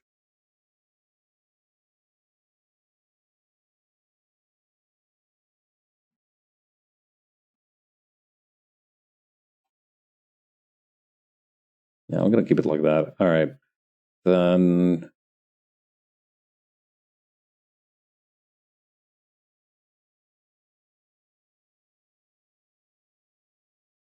you know what? These guys are not going to be separated. I'm just going to keep them as is. And if the time comes that I do need to separate them again, this is so blue now. Actually, this is maybe a little bit too blue. Okay.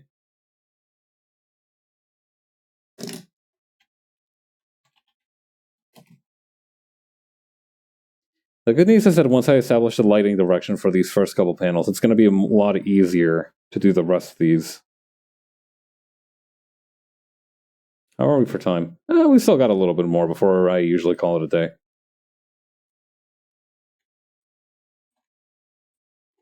Let's keep going for just a little while longer.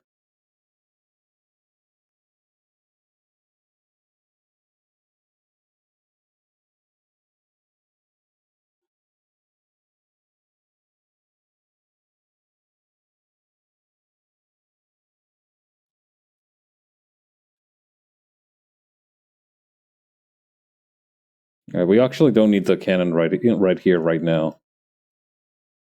Also, I missed a boot on a little bit of the boot shading on the electrical guy.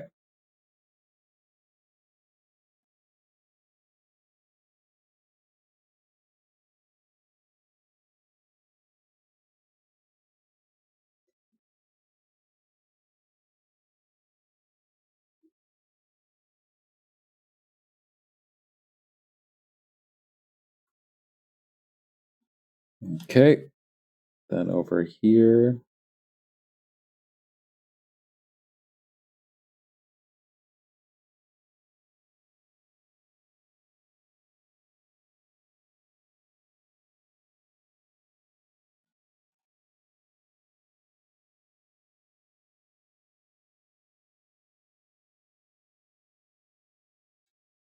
Right on.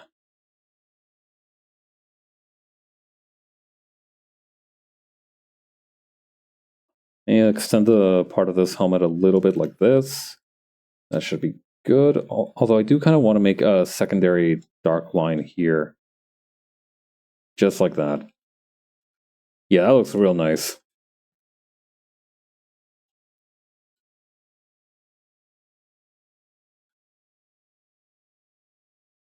Okay, just get rid of these.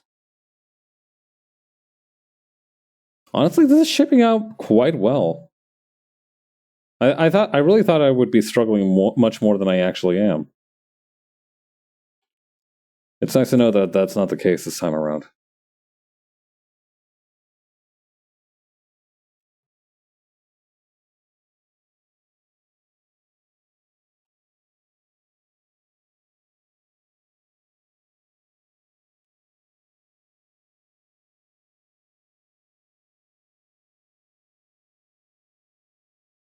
Nah, that's not going to fly.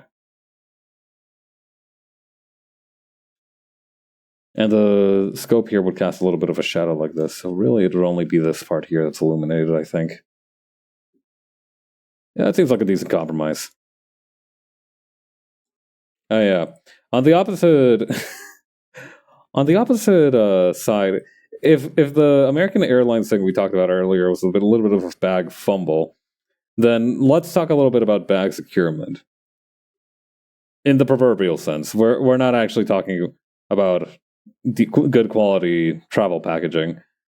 Although actually, if anybody does have a good recommendation for like a decent mid-sized travel suitcase that you can still bring on board, let me know right away.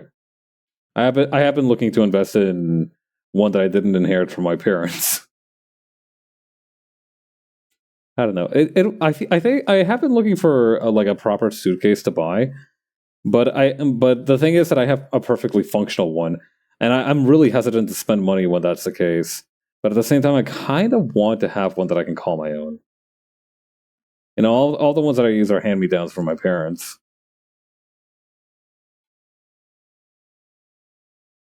So it'd be nice to have one that'd be like, yes, I chose this one. But like I said, right now it's not really that much of a priority. In any case, I want to talk a little bit about the kind of emerging pattern of widely panned video game gets a shot in the arm from a much more popular TV adaptation of that video game. Like I've seen this happen twice in recent memory. It happened just recently with like the Fallout TV show, and it also happened a little while back with that anime from Studio Trigger, Cyberpunk Edge Runners, which was the anime that was so good it actually made people go, you know, in retrospect, Cyberpunk 2077 wasn't that bad. Which is quite the feat because everybody fucking hated that game when it came out. I remember when it came out, I have like one friend from university that does like very irregular streams. His whole thing isn't like a VTuber or anything. He just does like regular streams of regular games. No persona, no nothing, just some dude messing around on his PlayStation. It's the best, honestly. And I saw some gameplay from him and it looked fine. I didn't see like a whole lot of the issues that most people were talking about, but so I think like maybe the way that some of those clips of the bugs went viral led to like a much worse impression of the game than it should have had. But then again, that was also like an isolated experience. Like whenever you go like, maybe we were a little bit harsh on it. You have to remember that like your experience is also technically isolated. Like yeah, the viral clips were isolated as well, but like your experience is also isolated. So even if you had a good experience, the fact that so many other people didn't is kind of testimony can vary from person to person, but it's not a good sign generally speaking. I don't know. For my part, I still haven't played a single hour of that game. I don't even own it. I'm really not interested in it, to be quite honest. It seems kind of bleak, so I'm not really super into that whole vibe.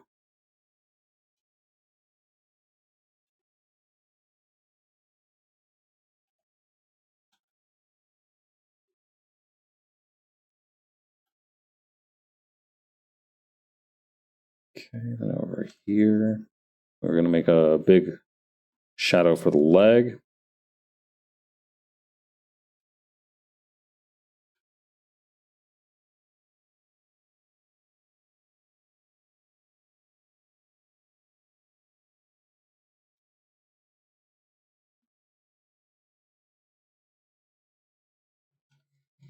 Okay, then yeah, this so far seems to work pretty well for the ladders.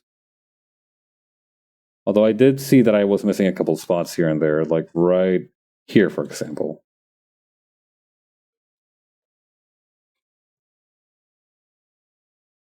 Thankfully, the light doesn't extend that far up. Like I do have it pointed like in this general direction.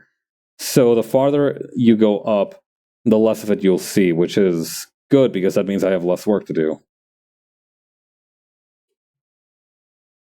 And I guess it also saves on the energy bills or something. I don't know.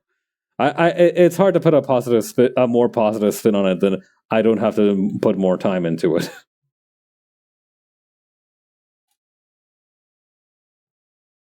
As an artist.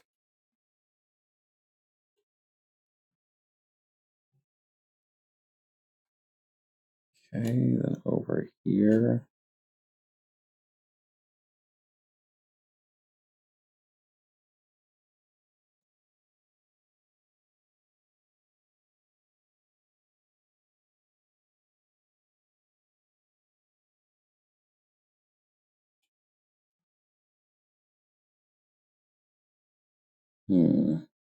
Now, what are we going to do for the metal? Maybe we can use a similar shade to what's over here. Yeah, that might work, actually. All right, select, color gamut. This one here. Not the helmet on this dude, though. That is the exception.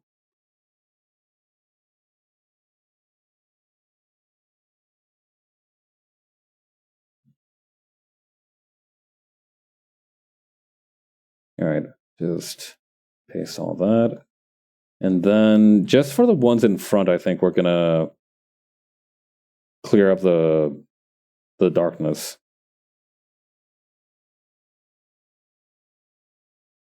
But yeah, I don't know, the pattern of like these, and again, this kind of pattern happened again with like Fallout 76 and the Fallout TV show.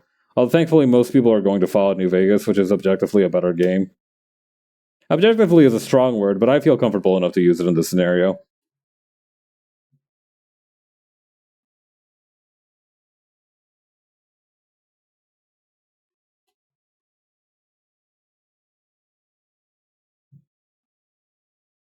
But yeah, I don't know. I don't like that it's a pattern, right? Because I feel like now, particularly larger companies are going to be like, ah, well, it's okay. Whenever we release a shitty game, we can just wait like a couple of years, release a much better TV series, and just patch the game in the meantime. It'll be fine, and it'll work. But the good news is that that's like such an insane amount of work to do just to save a game that could have been made better. Like I'm saying that this isn't going to be a thing that happens too frequently. I feel because it's just so goddamn expensive to make a TV show, especially a good TV show. So I don't know. I think unless we suddenly have like 15,000 studios on our hands that can suddenly come up with like the millions of dollars needed to make a single season TV show, I think we'll be safe.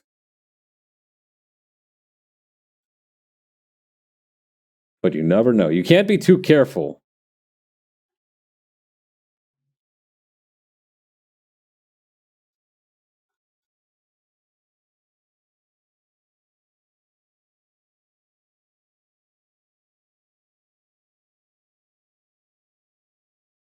There we go.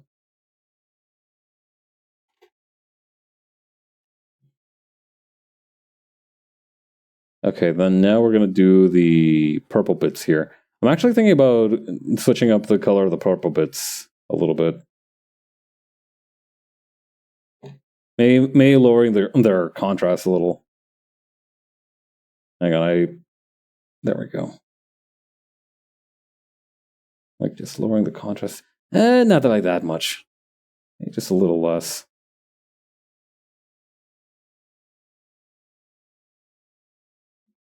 Okay, that should do. Okay, then if I take away this part here, perfect. The exact intended effect. I accidentally erased part of this ladder here. My bad.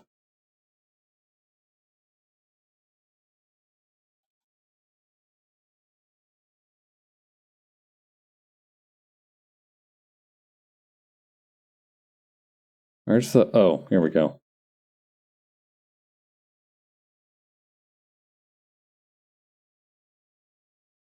Maybe I can use just a little bit of the eraser up here. Just to show that the light would be coming in from the bottom.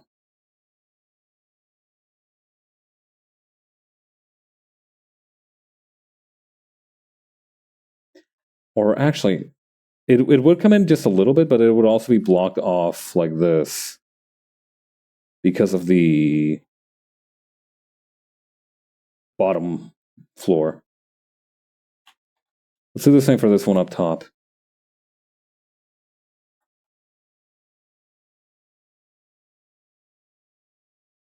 We can probably lower the tolerance just a touch. The tolerance is already at 1. It has not been lowered at all. All right. That's not looking too bad. You know, that's definitely not the most incoherent background I've ever made.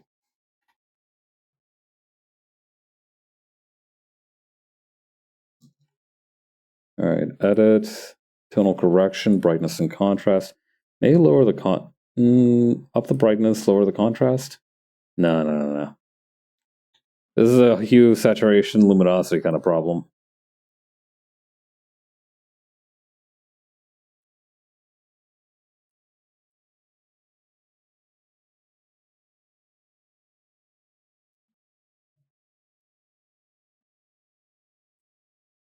Hold on, did I accidentally also paint the hills? No, okay, those just look like that. Cool. All right, so here's what let's do for the cannon shadows. Just darken them. Just darken them. That's the whole plan. Okay, we can bump the voluminosity down to from a 9 to a 5. What a way to make a living. The hue can stay the same, I think, or maybe we can shift it down a little bit even.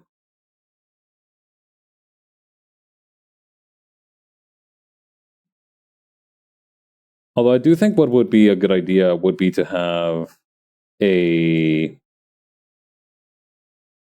I'm a little conflicted about how complex I want to get with this. I'll add some shadow for the skywalk here for the ladders for the ladder contraption.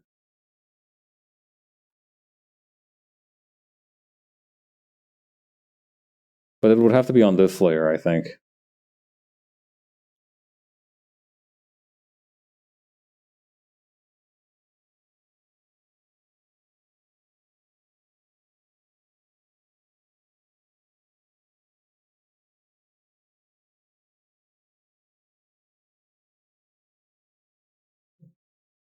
I'm trying to think about how the light would be cast from the lamp over here. Like maybe just in this area, it would be... Hang on, I think I got an idea for how to do this.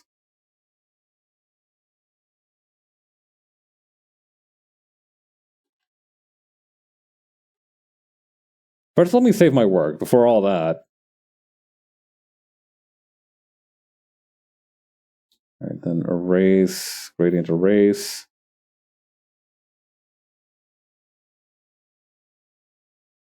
And we can have the actual dark color here. Along with something for the ladder and the... Hang on. Okay, use this to move it to the left.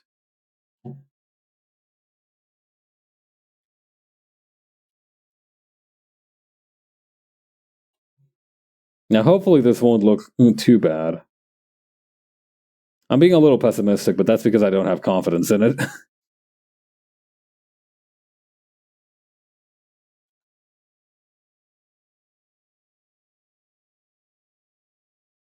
Yeah, as I thought. This part here needs to go. Just the part with the ladder, thankfully. The rest of it actually worked out pretty well.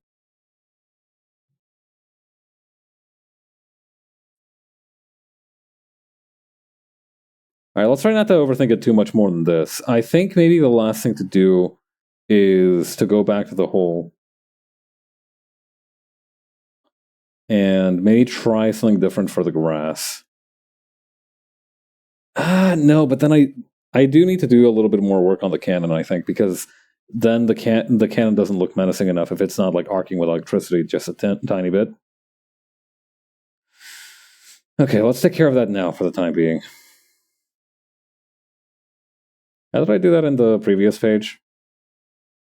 Right. Okay, now I remember.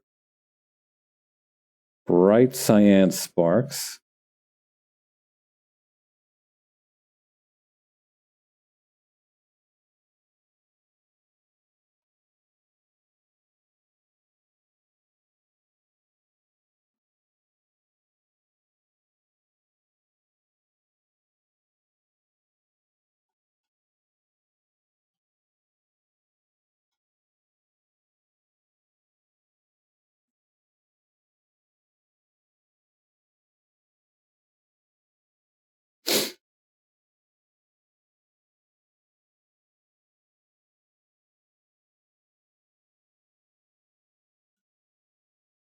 Okay, and then what we do is we grab this, shrink by like maybe 5. Way less than 5, actually. Maybe like 2 pixels. And we add a white color in a new layer.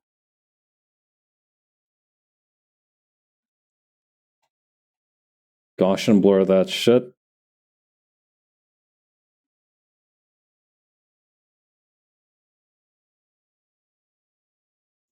Maybe even give it like the color of the actual thing here.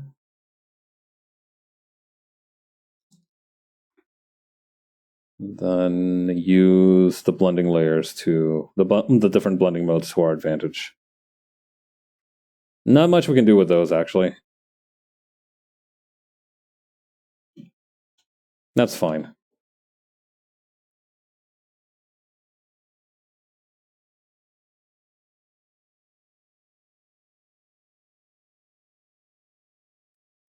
I do think another thing to bear in mind as well is to have at least a little bit of shading for the outer edge here. Just a tiny bit. I want to lower the luminosity by a little bit. Maybe like just shading brushes and everything. Like this. Maybe a little bigger even. Yeah, okay.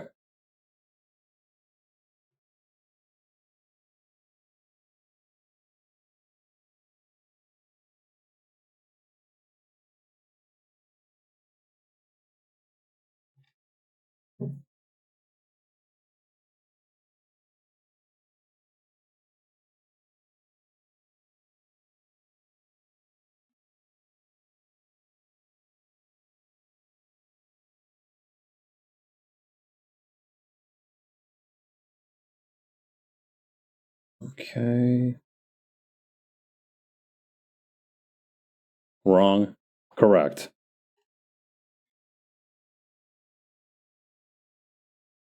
What's going on over here? This created a pretty funky lighting effect, huh? Well, I'm not going to think too hard about it.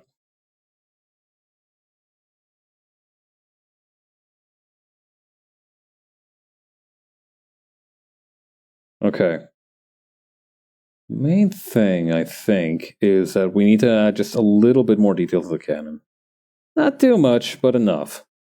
Just to differentiate it from everything else. Or just so it doesn't break immersion. That feels like a weird phrase to use in the context of something that doesn't have immersion per se. But it's what I'm choosing to refer to it as.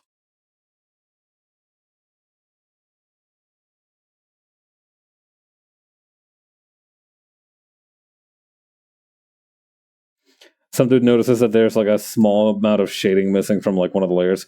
Ugh, my immersion from the science fiction story is totally broken. I don't know. I think we give a lot of guff to people who are like, my immersion is totally broken. But on the other hand, I feel like immersion breaking is just another way of referring to plot holes nowadays. Maybe we've like lost the correct language for some of this stuff. You know, maybe when we say immersion break, it's just like a plot hole, and sometimes when we say a plot hole, it's like actually an immersion break. That sort of possibility is also something that I believe could happen.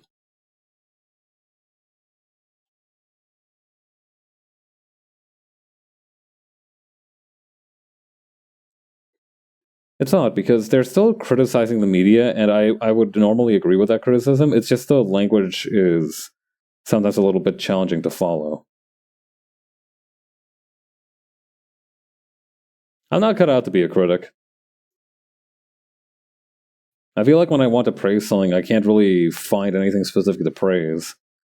Meanwhile, when I want to cuss something out, I try to go too much for hyperbole and end up losing track of the actual merits of it.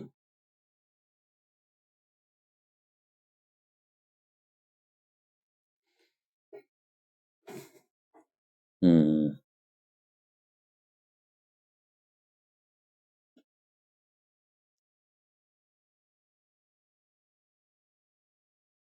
Then over here.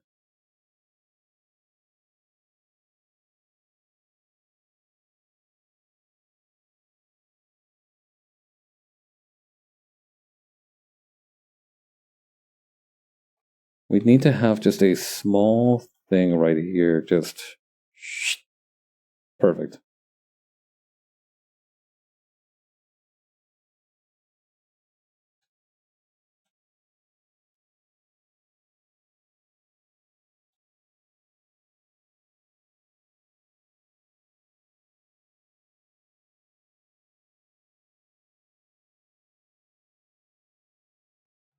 Okay, and then we can just shade a little bit of this glass here. Just like that. Maybe just here we can add a tiny bit of... No, that's going to stand out too much. Gonna leave that alone.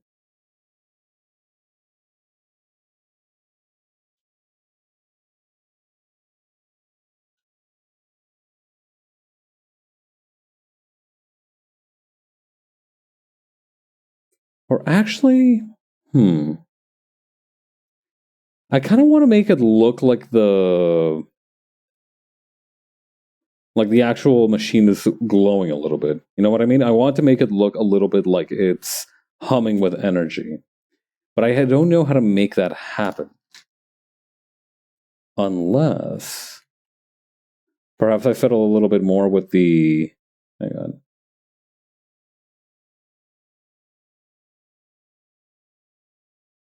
Darken, multiply, blah, blah, blah. Ooh, screen.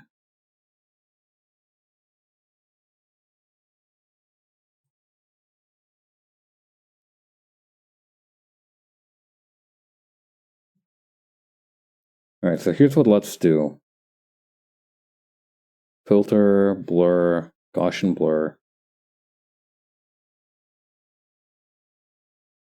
Yeah, a little bit stronger than that. Yeah, this looks kind of cool, actually. Hang on. Yeah, okay. Okay. Not bad. All right. I am into it. That being said,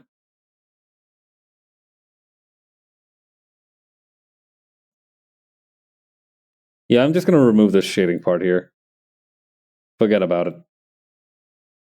I do also want to use a gradient erase a little bit just to bring this up a little bit so that way maybe the top part of it being kind of all glowy and mystic-like stands out a little more. I think that's a good approach for it.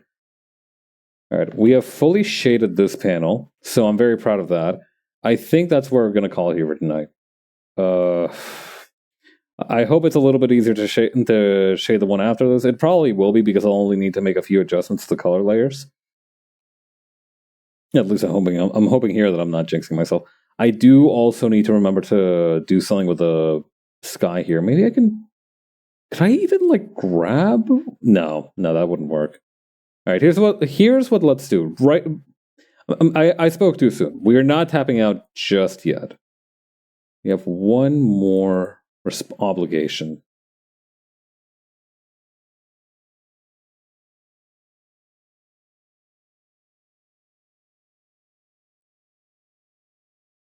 What the hell? All right, hang on. Get rid of all these other things here, real quick.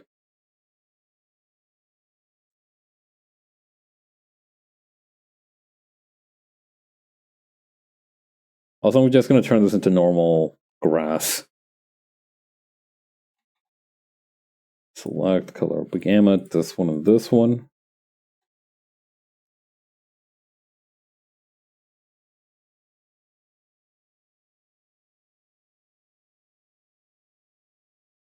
That seems good. I feel like that provides like the most correct color that I want.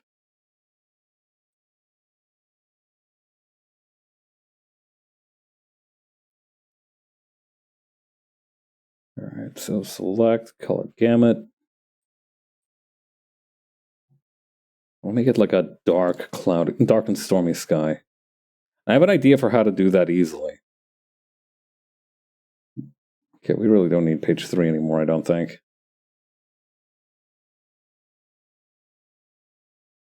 Page 11, here we go.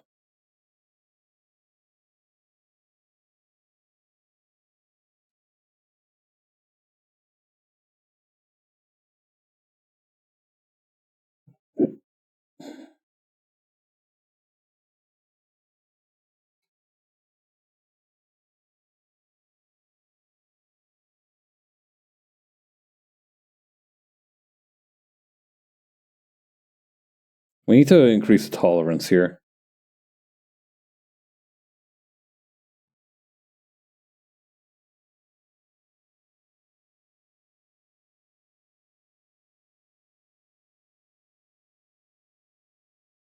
It almost reminds me a little bit of a watermelon, this pattern.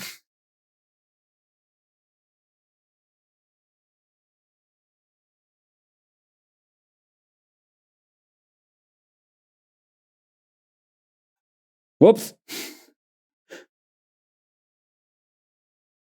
Did not mean to tap over there.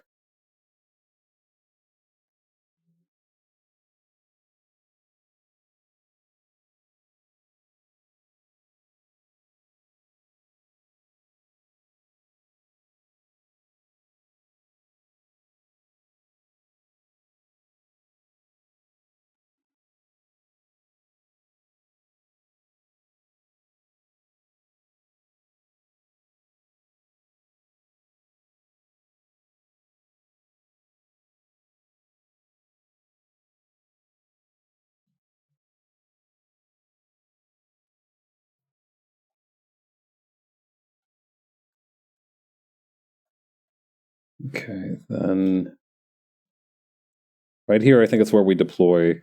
Nope. Those would just blend in normally. All right. Now we need something different. We need like a different approach.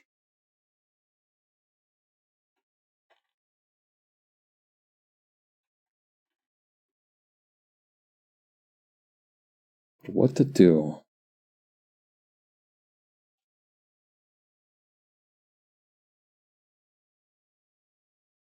Actually, I think we can just kind of go with this one. I don't think we need to overthink it so much. Not to mention, we still have to shade this part here. Might as well just make a light job of it. Didn't even mean to make a pun of it there. You know, shading, light, job. Yeah. I don't know where I got my fondness for puns. I do enjoy them quite a bit. I don't know. I feel like I wasn't born this way, though. I feel like puns are like the. I do feel like puns give me like the grim satisfaction that I crave of like making other people cringe, but knowing that if they, I don't know, it just lets me be annoying in a very harmless way. So I guess maybe on that level I appreciate it, but it has to be something deeper than that. If I wanted to be annoying, there would be so many other ways I could go about it. That would be so much easier and so much less intellectually taxing. Well, who knows? Apparently, I remember reading one time somebody saying that sarcasm was the lowest form of wit. I don't know. I don't feel that one either.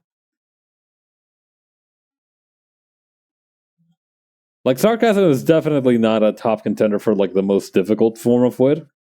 I think I think that one belongs to whatever the hell vaudeville comedy is, or rather, I think like if you can successfully explain what the hell vaudeville comedy is, I feel like you're like already an intellectual powerhouse. Because I've tried to understand what the hell it is like 5 different times, and I still have no closer to understanding it.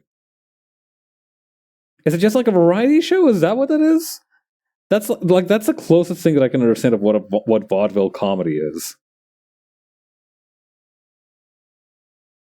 It's like a variety show or like the Muppets. More than that, I cannot say.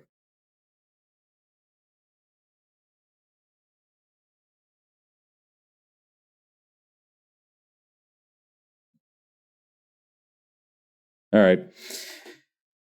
I think that is going to do it for today, though. Thank you to everybody who came by the stream. Thanks again to Glock for the raid. Is anybody streaming right now, actually? Let me take a quick peek.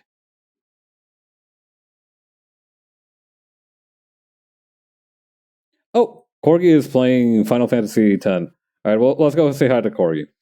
All right, in the meantime, I will see you all tomorrow for the continuation of plushie making. I'm very excited. I'm hoping I can make some serious progress into that. I'm really hoping it's not going to take 3 streams.